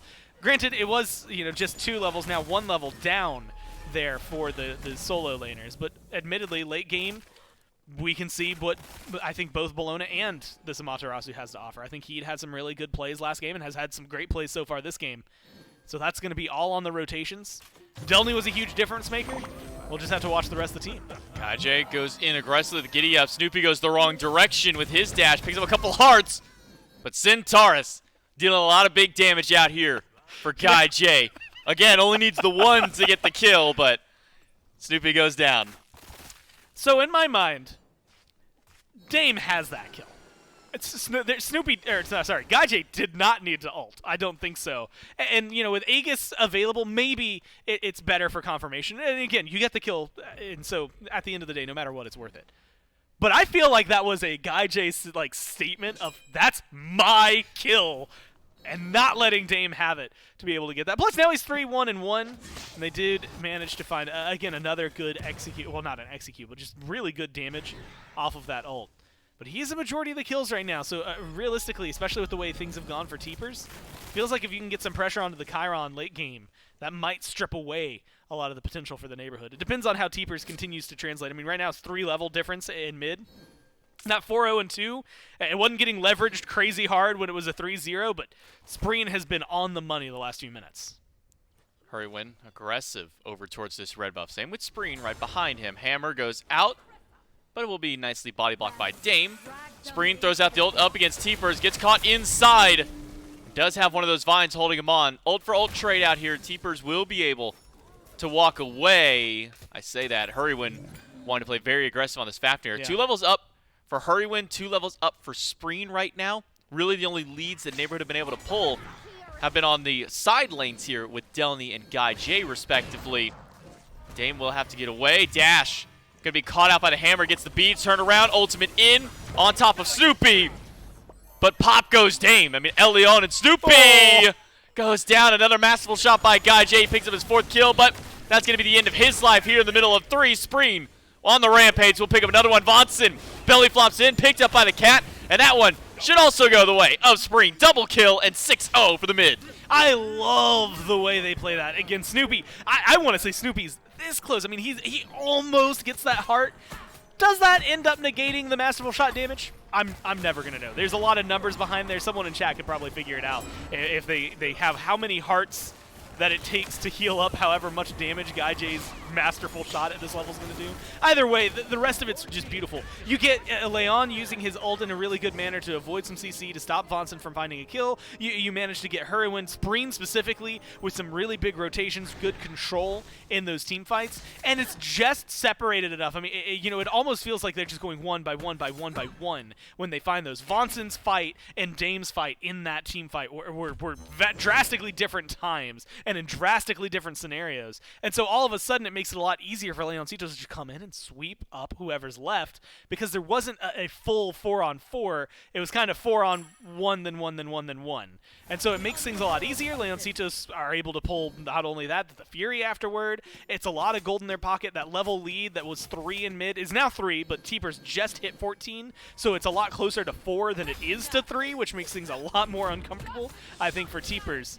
And now it's going to be these solo laners and how big a difference they can make. Delny has a lot of weight on their shoulders for these rotations. Dazzling offensive doesn't stun anybody out. Dame turns around with the ultimate, but gets caught inside the cage of Spreen. A little bit of damage returned back to the mid laner, but Dame is not looking very healthy here. The cat blocked by Delny, but that's not going to be enough. He picks up the kill on Dame in the backline, and Delny has to sit back and watch as his jungler goes down. 3rd time now for the neighborhood jungler. Elion rotating back in. Vonson only level 10 on this Bacchus, with not a whole lot of defense to his name. That Gauntlet of Thebes is not near enough on being stacked. Yeah, that's, again, maybe the biggest unfortunate scenario if you're a support.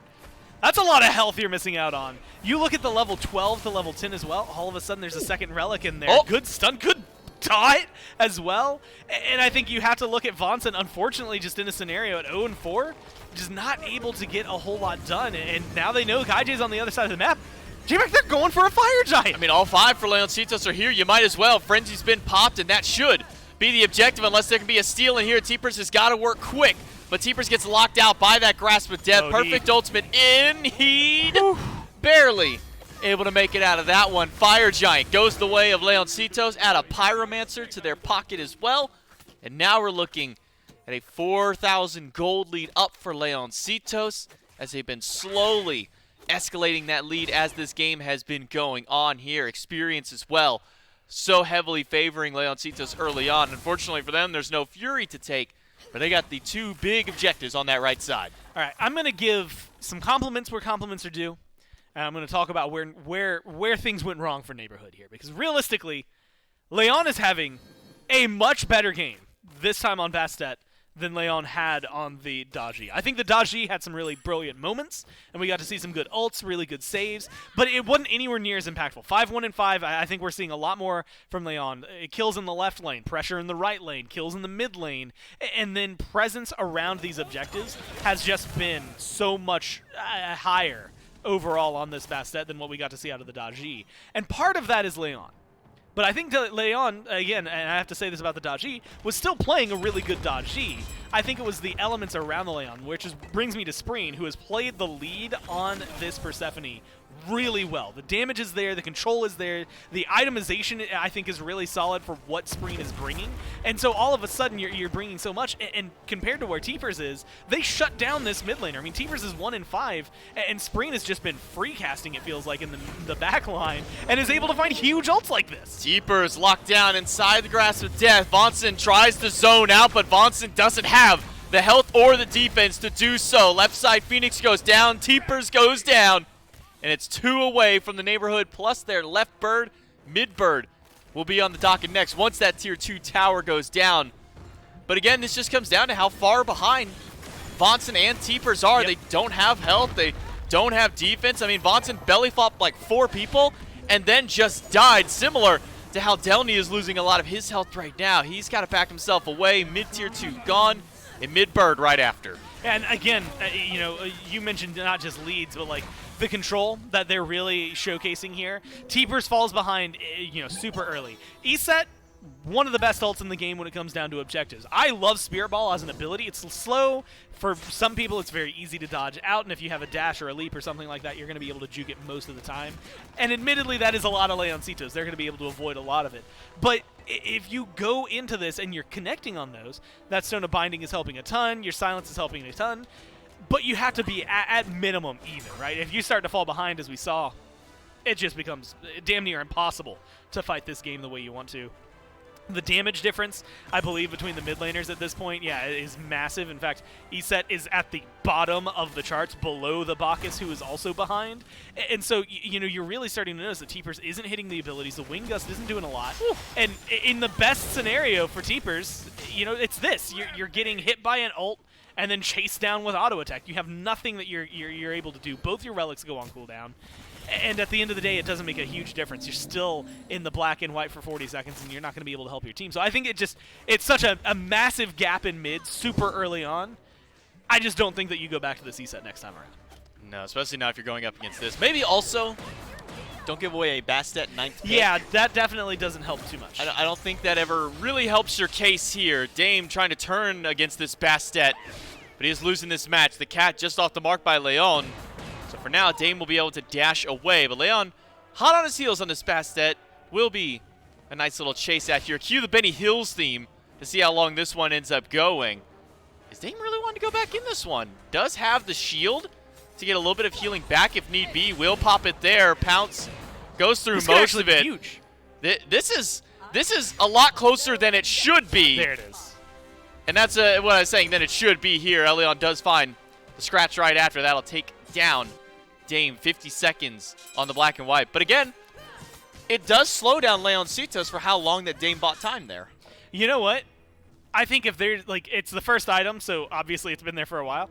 I think if Leon doesn't have that Jotuns, that might go Dame's way. Because he gets the shield cooldown back, and, theoretically by the time that scratch comes through, maybe, I don't know, I'm starting to argue for him because I feel like there is a realm of possibility where he's able to do it, but I think the cooldowns being there just a little faster for Leon makes it so much easier, right? All of a sudden it's like, yeah, okay, cool, turn around, slice and dice, big deal. I'm just going to 2 and you're going to cry because you have nothing you can do about it. You're going to dash away, I'm going to leap at you. You're going to try to, close the gap, I'm going to throw my cat. No matter what, I think Leon had a better matchup, but if that cooldown was at least a little closer to what Dame's dealing with, maybe it becomes a different conversation. Now, though, you get a clean kill on the jungler. He's 1-4, mid laner's 1-7, 0-5 for the support.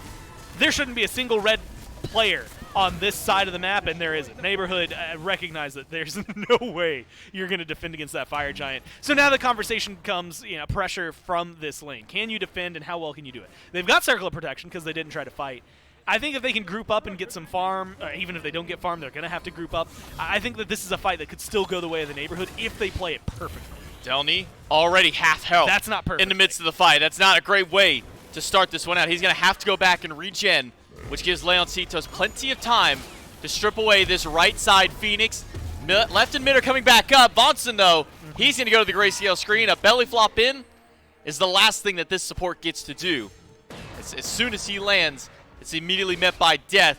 The rematch, the faded 1v1 here, but Leon, well, he's going to get a little bit of help this time around, but doesn't necessarily need it. Dame goes out yet again, 2 down on the side of the Neighborhood. All 5 alive and healthy for LEONCITOS. They can ignore this Phoenix if they wish to and walk right into the throne room. Teepers doesn't have many places left to go. Gaijay's got a beads away from Grasp of Death. Spreen finally in danger here. Delny almost got him, but that stun on the bludgeon just saves out Spreen's life. Spreen turns it around, gets the kill. Titan now under fire. Circle of Protection from Teepers is gone. This should be a nice and easy walk-in by LEONCITOS. They'll pick up a consolation prize of Teepers in that mid lane, and maybe a little bit more, but they're kind of playing with their food here. LEONCITOS need to close this one out, and they will realize after losing one of theirs, they will take this Titan down instead. 24:43 on the clock for LEONCITOS to close this one out. Good news for Spreen.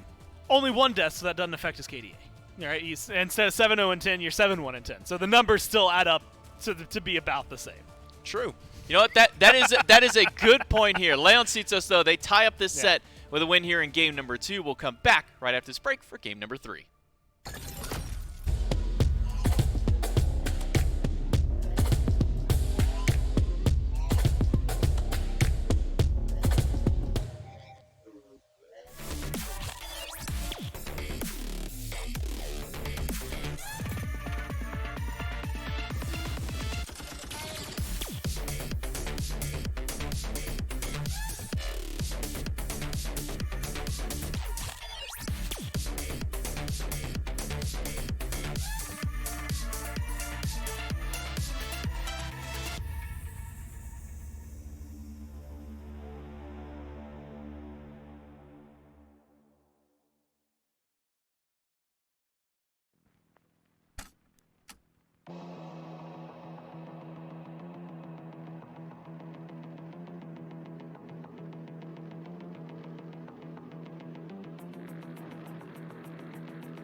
Hello and welcome back to the Smite Challenger Circuit here in North America. The qualifications, I should say.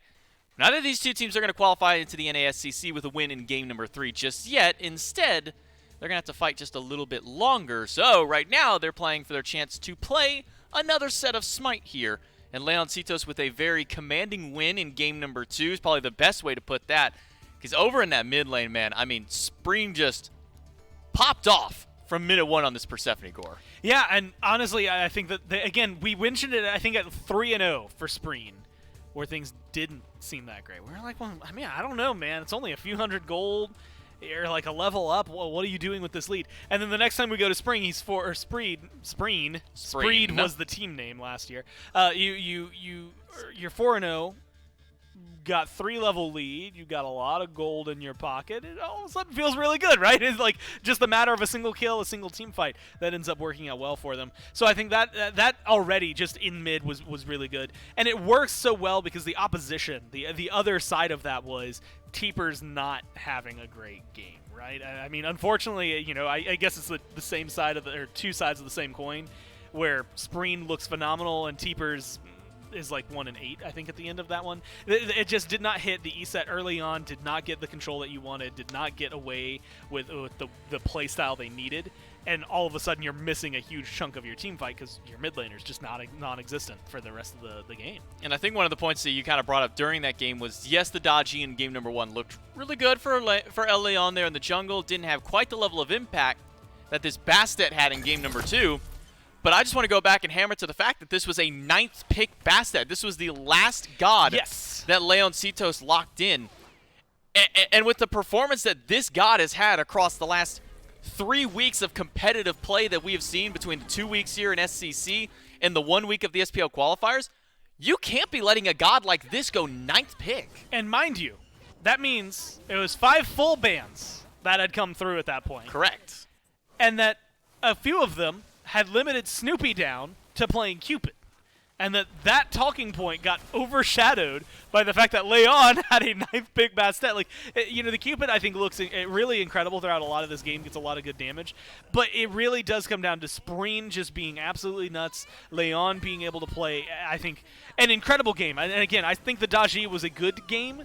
This is the next level of that, right? This is Leon, that same play style, that same mentality, but being able to come to fruition, go 8-1-10, 7-1-10 there for Spreen. And even though it's 1-4, I keep talking about it, but I think the heart bombs and specifically the Fields of Love were so massive from Snoopy in those team fights that's where some of those late game kills really start to show up for them.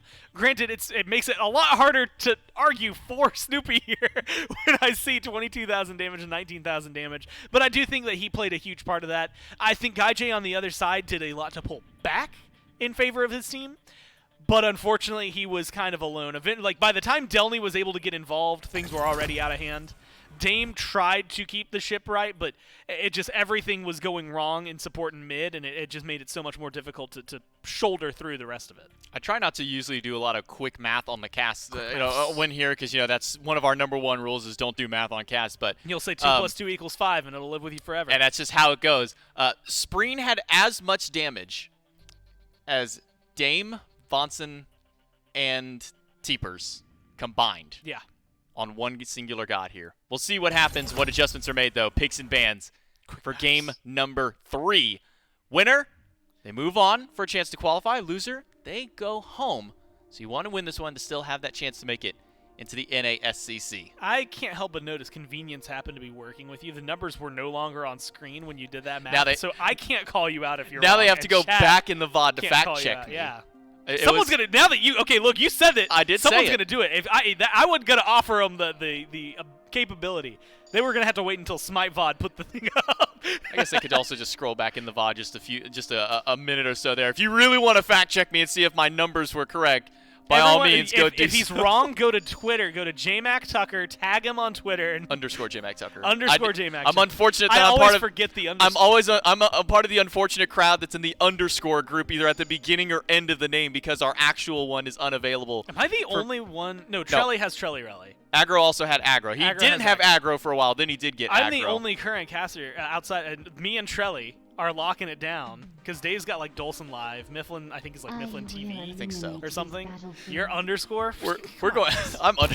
That might be the worst one. Is I'm underscore out of guys. all of these ones. Let's get back to the mixed bans though. Here, game number 1. All the bans have already come through. Zeus, Medusa, and Fenrir. Meanwhile, on the other side, Serket, Persephone, and Shock. So still no Bastet ban on the side of the neighborhood. Will be Amaterasu and Gilgamesh picked up.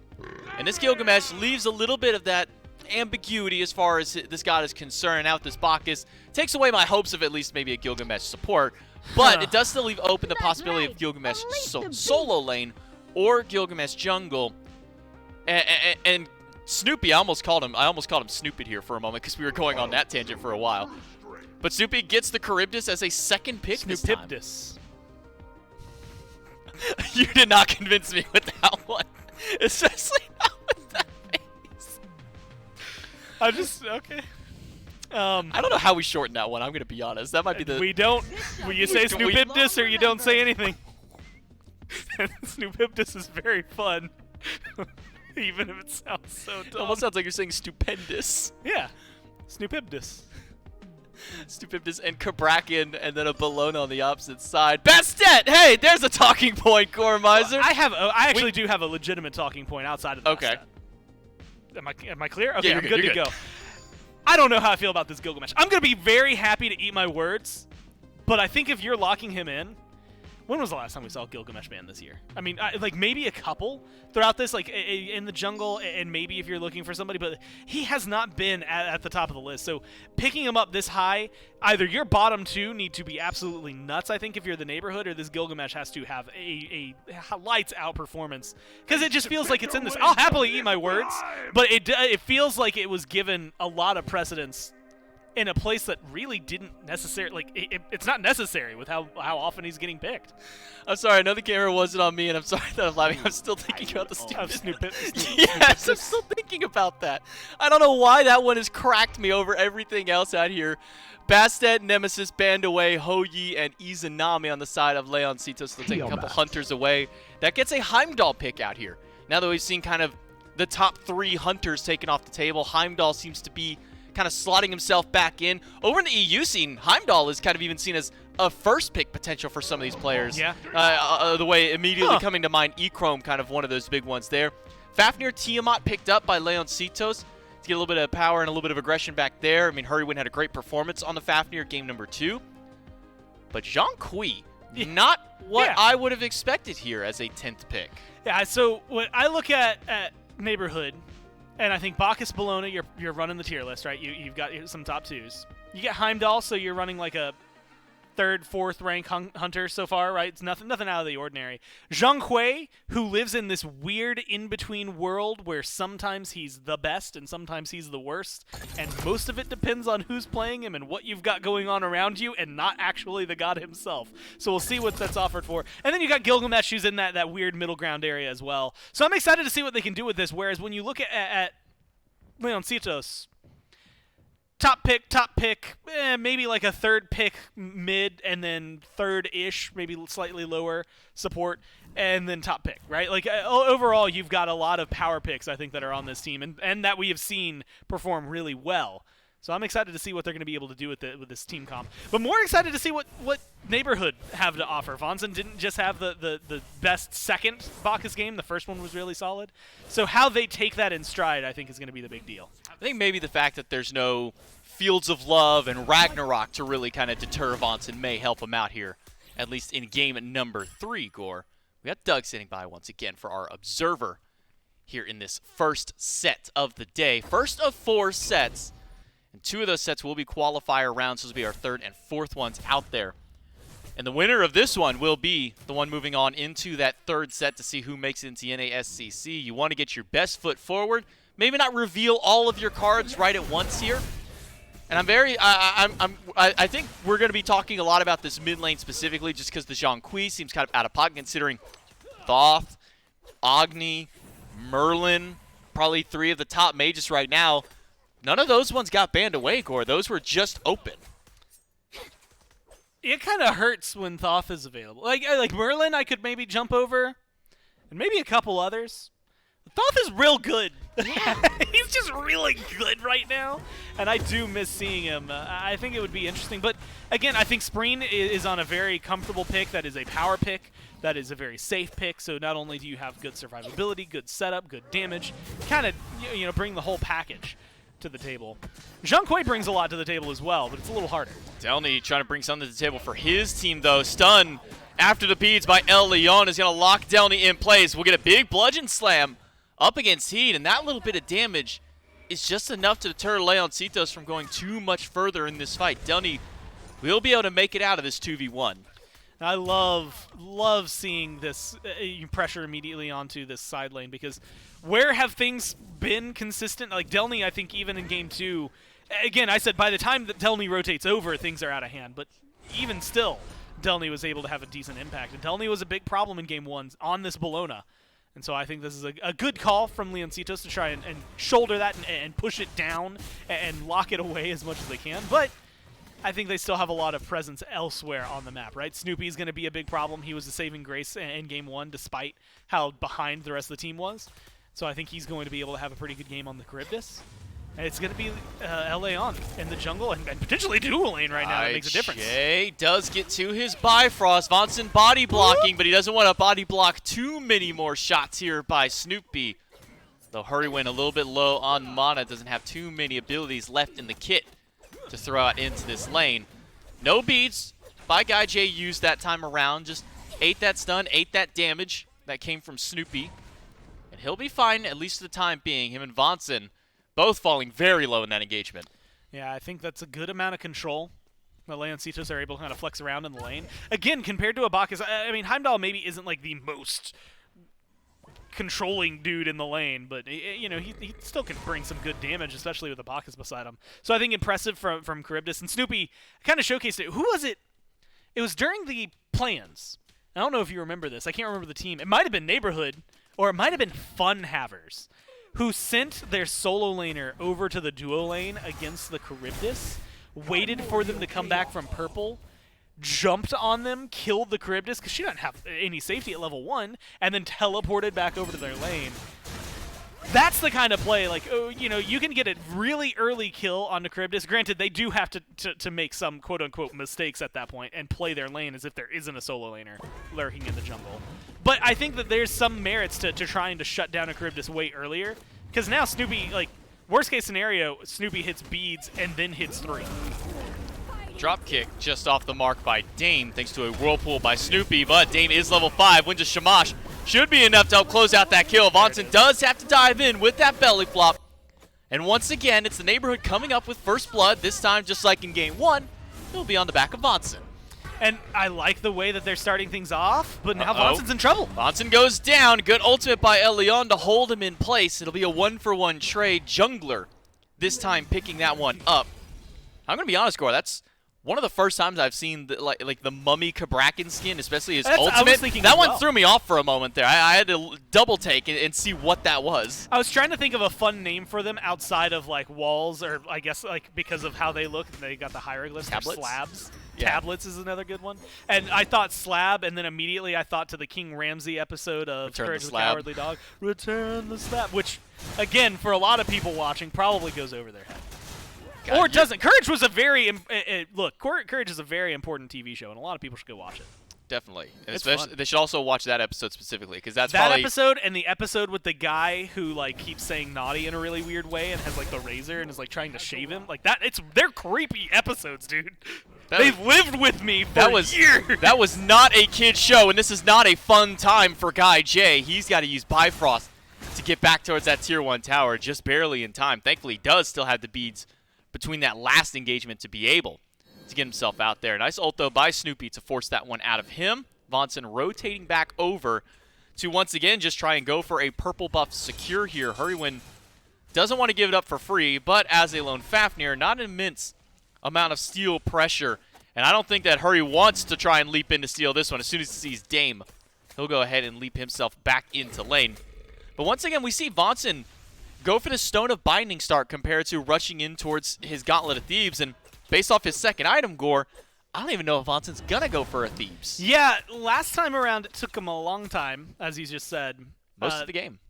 In fact, honestly, I'm not even sure he finished it at the think he very barely end. did. Because like they were going into the mid lane Phoenix, and he still didn't have the stacks for it. But he was close, right? You only need 50. I think he was at like 47. So like theoretically, he probably hit it as the game was finishing. Whereas here, like you said, you've got the Stone of Binding, feels really good. Look at him, he's applying it every single time he goes for the engage. And then I think being able to go immediately into procs, something that's going to keep you alive, it's going to help alleviate that lack. I mean, last time, he didn't get the health, he didn't have anything from that Gauntlet of Thieves that really made the big difference, or the procs from it later. So I think it's a good change. Link will catch Dame, the ultimate drops through, Dame has nowhere to go, Spreen will find one, but Teeper's able to grab Hurry when Spreen picks up the double kill. Teepers picks up the double kill, so it's a mid lane duking here between these two teams. Both of their mids come up with a double in the fight to make it a net wash across the board. And it'll reflect the same thing here as far as the golden XP is concerned. 1 XP. I don't think I've ever seen a Plus game with one. 1 XP differential between two teams out here, and only maybe about 100 or so gold. Guy J versus Snoopy. Guy J doesn't really have the mana to keep this fight going, but he does have some good damage. Unfortunately, Spreen has turned up to turn this fight right back around. Perfect stun out of this Tiamat will save Snoopy's life. I'm still stuck on the 1 XP. There's so many fights that just happen there that I should and will be breaking down. I'll do that first because it's the right thing to do. Good knockouts from Vonson. I think they try to engage on the neighborhood, and they do well. But good walls from Leon. That's where we've seen this Gabrakan. Like he's risen up in pick and ban priority, and these walls, these ults are just so good in the right circumstances that it's been able to create a whole ton of trouble. And when you look at it, I mean, you know, Dame, if his leap is up, can get out. Delny, if his ult is up, can get out. Vonson is going to be able to jump out, and if the crystal is available, Gaijay should be able to get out. But Teepers doesn't have a lot out of there, and there were a lot of ifs for a lot of those guys. So cooldowns are really going to be dependent for where Leon is paying attention and getting aggressive, and there it happens to work out really well. They get some kills. They drop some kills. I think Hurry gets low, a little overcommitted. Same thing there for the rest of the team as they jump forward and put that pressure out there. But Spreen's have to another good start, has a small lead. I think Teepers is able to perform better and keep up this time. And so I'm going to keep my eye on the mid lane because I think they're making a very big difference in how this entire thing shakes out. But when it comes down to the way they're going, you can't get caught out in scenarios like that. Vonson predicts where the jump is going to go from Spreen, and the belch after will take down the mid laner and finally put a nice shutdown on them. Leon charging up that Tremors, and with Dame rotating in, drop kick will send Leon against the wall. Leon still has a little bit of help, and now with the wins here, Leon has nowhere to go, but he rotating in will try and help turn this fight around, but they can't find any of these picks. They've only found Teepers. Guy Jay will send one through the realms, and as soon as he lands, he's not going to be in the best spot. Body blocked and drop kick. Dame picks up the double. A good turnaround, right? I mean, you do still lose Teepers, but Teepers is playing Zhang Kui. Teepers, if they get all of their, at least their kit out there, the damage and their ult, then you feel pretty okay when you do end up dying. Granted, it's still not your favorable trade. But you pick up 2 on the back end if you're the neighborhood, and that showcases a lot. Spreen being able to get locked down, you had called it, but Vonson with a good prediction. There's not a lot of places that Spreen can go that are going to feel safe, and Vonson happens to land like right on the spot that Spreen ends up jumping. So that's good knowledge base from Vonson to be able to chase that one down and continue that kill. And then great from Dame. I mean, you know, I was doubting it, and so far 2, 1, and 3, 5 of the 7 kills affected by Dame. I'm going to go ahead and say I've probably eaten some of my words here. This has been a good Gilgamesh game. The good drop kicks, the good control in mid, and he has been present enough that you're really starting to feel the impact on the kills. Granted, has it led to this massive lead just yet? No. But I think that what we see out of Dame this game does at least warrant how high they prioritize this Gilgamesh. And look what Vonson has prioritized in his purchases as far as item is concerned. Snoopy should be fine here, though Dame doesn't want to give this one up a good slow. Gets them all out there. But second item by Vonson, I mean, typically we've been seeing things like, you know, Sovereignty Rush, or you get Gauntlet of Thebes and then a Sovereignty. But look at the 3v3 in the mid lane for LEONCITOS. You're going against 3 Magical and a Heartward Amulet. Yeah. Love this pickup by Vonson. It's like it might be one of the freest buys that he's ever had. You know, very like similar. If you look at where Hurry is, he's gone for the Sovereignty, and that's going to help Spreen specifically up against Dame. That's that matchup. If you're Vonson, it helps you, it helps Dame, it helps Teepers against Leon, Spreen, and Heroin. Like it's such a huge win for you, I think, all around, that it doesn't really focus on a single individual matchup slowing down the jungler or anybody. And so that, like you said, it's a very great early on pickup. I'm still a fan of some of the glyphs that come off of this Heart Ward, even though we haven't seen a whole ton of them, and I don't know that this is going to be the game when it starts. But whenever Vonson happens to be hanging around, specifically in the mid lane, that's going to make a huge impact, and I like that he rushed that way more than I would have liked a Gauntlet of Thieves here. And now you can just kind of flex around into some physical prot. You don't even need to have a lot if you wanted to go for a glyph here on the Heart Ward, but you can start to play around with your build a little bit more, knowing that you have, at this point, actually, I would argue a pretty heavy advantage. Vonson's got enough luxury gold in hand that he was able to also fully upgrade his relic right away. Typically, we don't see that from supports until that level 12 mark. They'll get their second relic, and they'll go, okay, I got the gold. I'll just fully upgrade this other one that I already had sitting in my pocket. But only level 10, level 9, 10. Vonson fully upgrades, so he's got a belt to the Berserker for any of these team fights or objectives to start this one out. Delny, again, didn't really talk a whole lot about this one in the previous games. We might have to hold off talking about it for now. Teeper's in danger, beads, and ultimate to turn around, but it's not going to save his life out here. Dame has to jump away after using the Winds of Shamash. It'll be a good pick on the mid laner here for LEONCITOS. But going back to Delny here, I mean, this is, I think, now the third game in a row he's gone for this horrific emblem. Yeah, and honestly, I like seeing it, at least early on, because, look at what Bologna's usually good at. And typically an item that gets picked up for Bologna is a Frostbound. It allows you to stick to somebody. If you're not going to go for a Frostbound, then here's something that slows the enemy gods, but most importantly, it's that attack speed reduction. And then later on, that ends up hitting even harder. It does damage reduction that scales up with the full upgrade. And you can see damage reduced by 15% as well. It's a hefty cooldown, but that means Leon's auto attacks a little slower, Heed's auto attacks a little slower, Snoopy's auto attacks slower, and they won't be able to escape this Bologna. You've got the Witchblade to stack on top of that.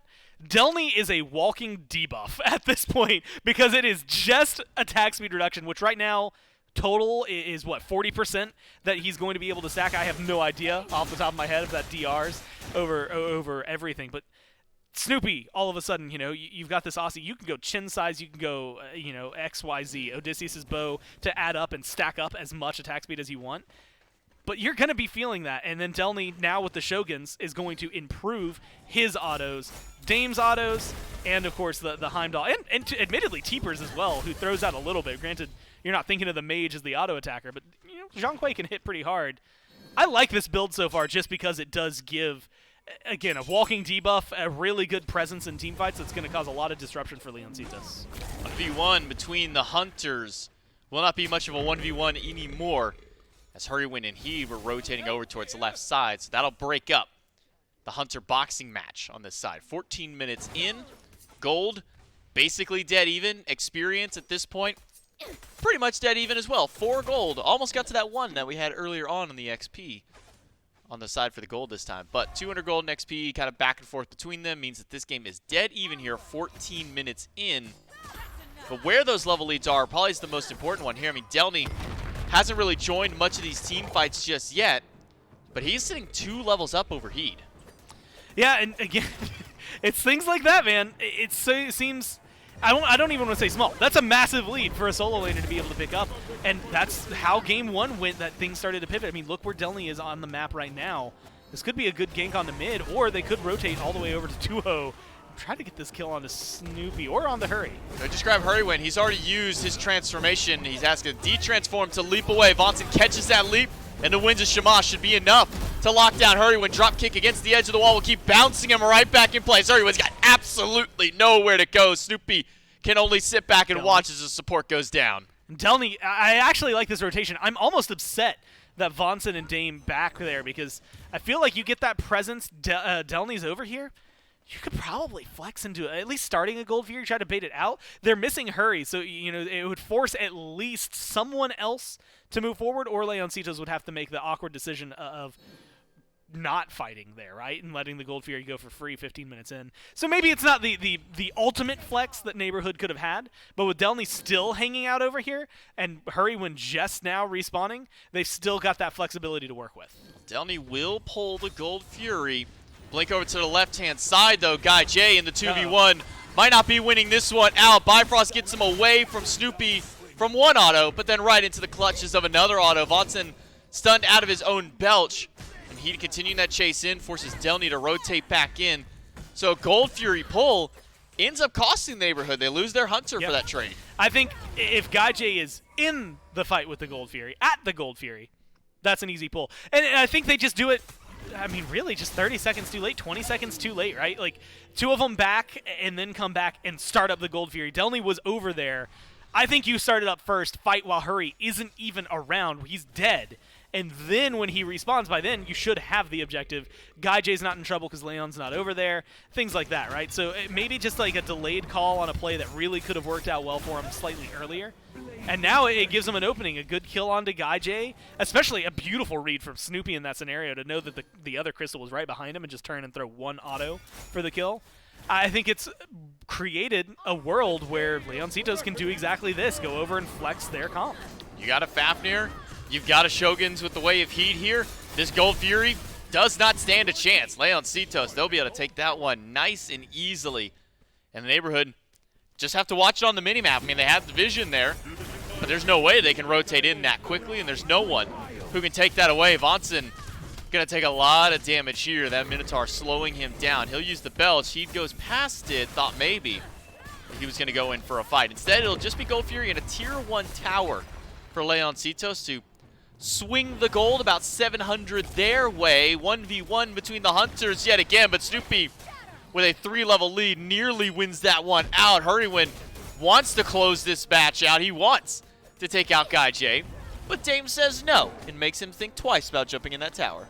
Now, this is one I haven't seen a whole time. Granted, I don't know that we've seen a lot of upgraded shells past level 2 unless they were going for the Phantom Shell, but Vonson has picked up a fortifying shell, so whenever the shield gets broken now, so first off, it's a heavy damage reduction, 40% reduced damage from basic attack. So that goes even more into what Delny has built up. Now all of a sudden they're taking even less damage from these already slowed down autos because of the attack speed debuffs.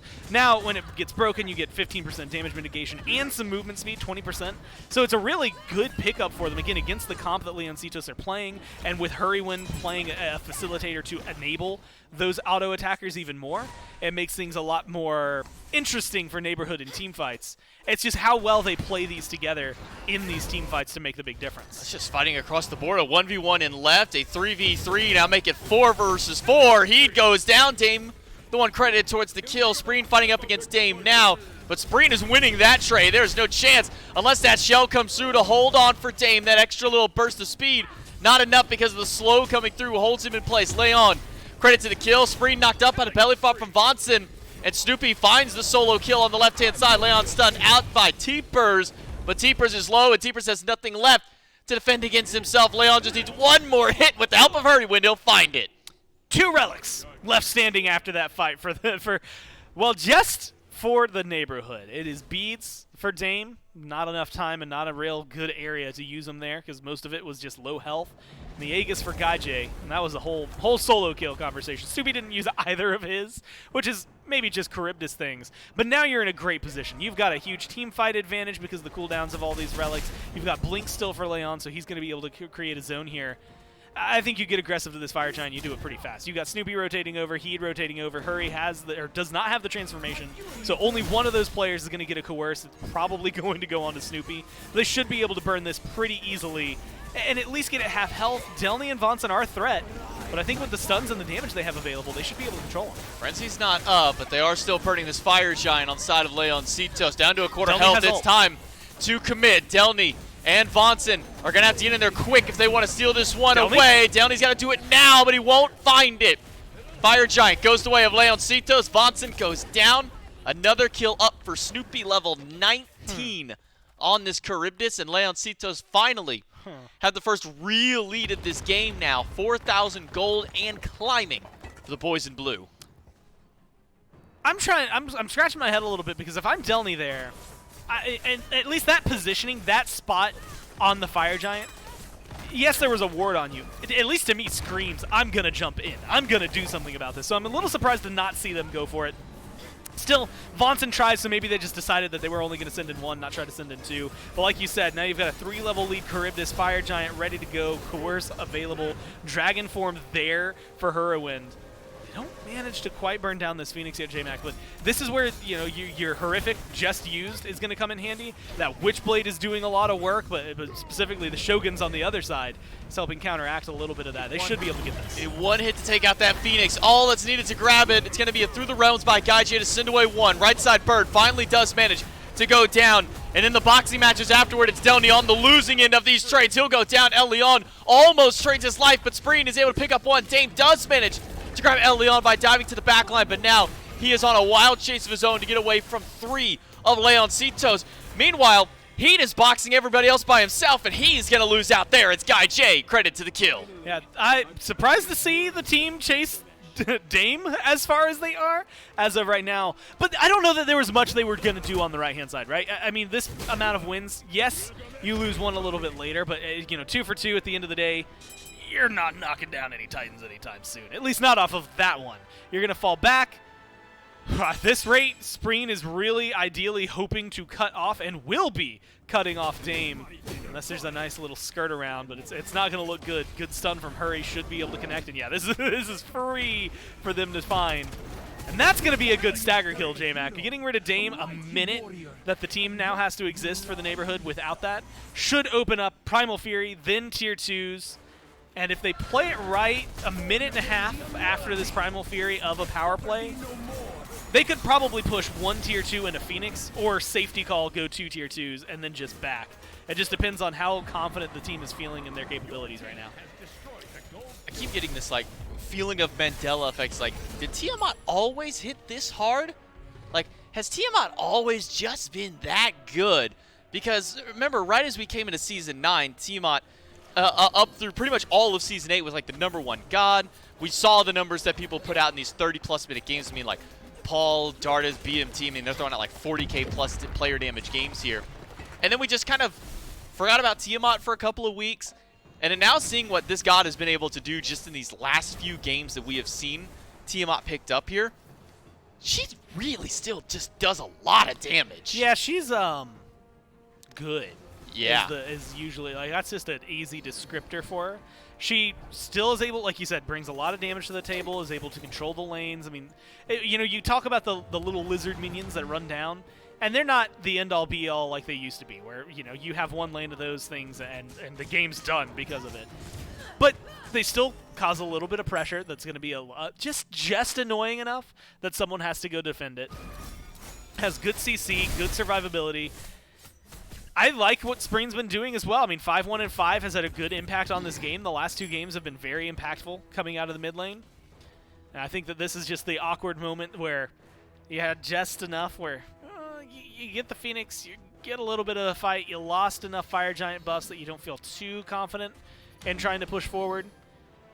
And so I think they found themselves kind of hanging out for a little bit. But they managed to get a lot of experience, and at this point, level 20 to level 20, at least in mid, that's not making a huge difference, but the CC that at range, the damage at range, that is coming from Spreen versus what we're getting from Teepers, who has to be in the fray, is definitely starting to cause a difference in the conversation, because I look for Teepers, and it's almost a 10k gold difference. It's 8k right now, or sorry, damage difference between the two, and that's a huge deal. Now they force out Delny's ult. I mean, for the neighborhood to be in this position, a Fire Giant coming up in 30 seconds, this is not feeling, or at least instilling confidence in me.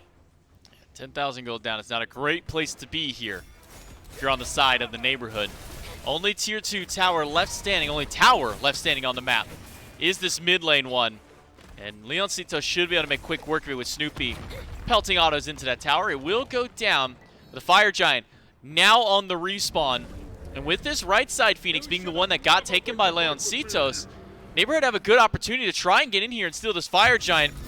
The problem is that Hurriwind has his transformation, has his frenzy. He's going to pop those. Fire Giant's only down to half, though. Maybe not as much damage as they had hoped. Vonson is being chunked away. Will belly flop in place and will go down to Heat. Delny walking into the backline along with side Teepers, but Teepers isn't getting a whole lot of value out of this ultimate just yet. El Leon dives in the backline. Gaijay barely able to make it out with that Bifrost. And up down by Stelny, maybe very questionable there as he falls. And now the chase. I mean, at this point, do you even need the Fire Giant? I don't know. D-transformation from Hurry, but you've got Fire Minions. Look how pushed up they are over here. A third dead.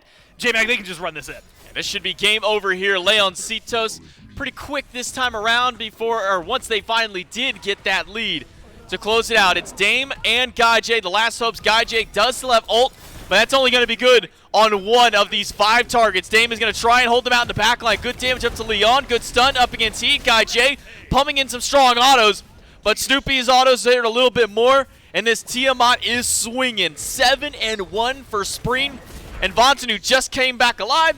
He's going to go right back to the fountain, and LEONCITOS will move on for one final chance to qualify in the NASCC. It's wild to think. I mean, between these two teams, like North America, I think we've mentioned it, but just feels absolutely stacked. 6 spots for what felt like, at minimum, 10 teams that deserved it. Probably a little bit more if I looked at it, and when we see the bracket a little bit later, I'll definitely start adding names to that list. And so knowing that the neighborhood played as well as they did, but still gets knocked out, unfortunately for them. But, I mean, LEONCITOS, they cleaned it up. Game 1 was not that great from them, but you could still see, again, 3 teams forming into one here. Good shot calling, good adaptation for the set to be able to turn that into a win. Impressive game 3 here for LEONCITOS. We'll talk about them and more right after this break.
Hello and welcome back to the NASCC.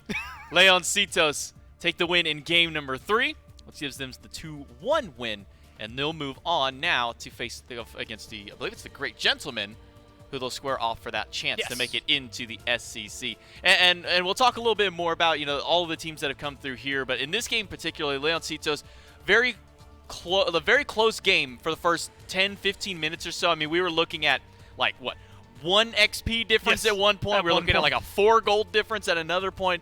Very tight-knit game. And then they just get a couple of picks around the Fury. They get a couple of picks around these Fire Giant fights. And LEONCITOS are able to just blow the door wide open in game 3. And I think, again, it's small things like that where it's the build-up. It's the damage from the Tiamat versus what the Zhang Kui's doing. With the positioning that they're going to have to be in. What we're seeing out of the Charybdis, very safe compared to unfortunately, this Heimdall, who I want to say got a little bullied throughout it. I mean, there was a specific point around the Gold Fury that I think the neighborhood were in a spot that could have gotten aggressive a lot faster. They didn't get aggressive at all. And then when they did start it up, Guy J dies on a fight in the side, and then that was the moment that opened it up. I think the LEONCITOS then moved forward, zoned them out. I believe they ended up getting the Gold Fury off that as well, and so really just start bullying and knocking the neighborhood out of objectives. And then they get a couple other team fights, J-Mac, and all of a sudden, oh, the story changed in whole. I think you get 24k damage from this Tiamat.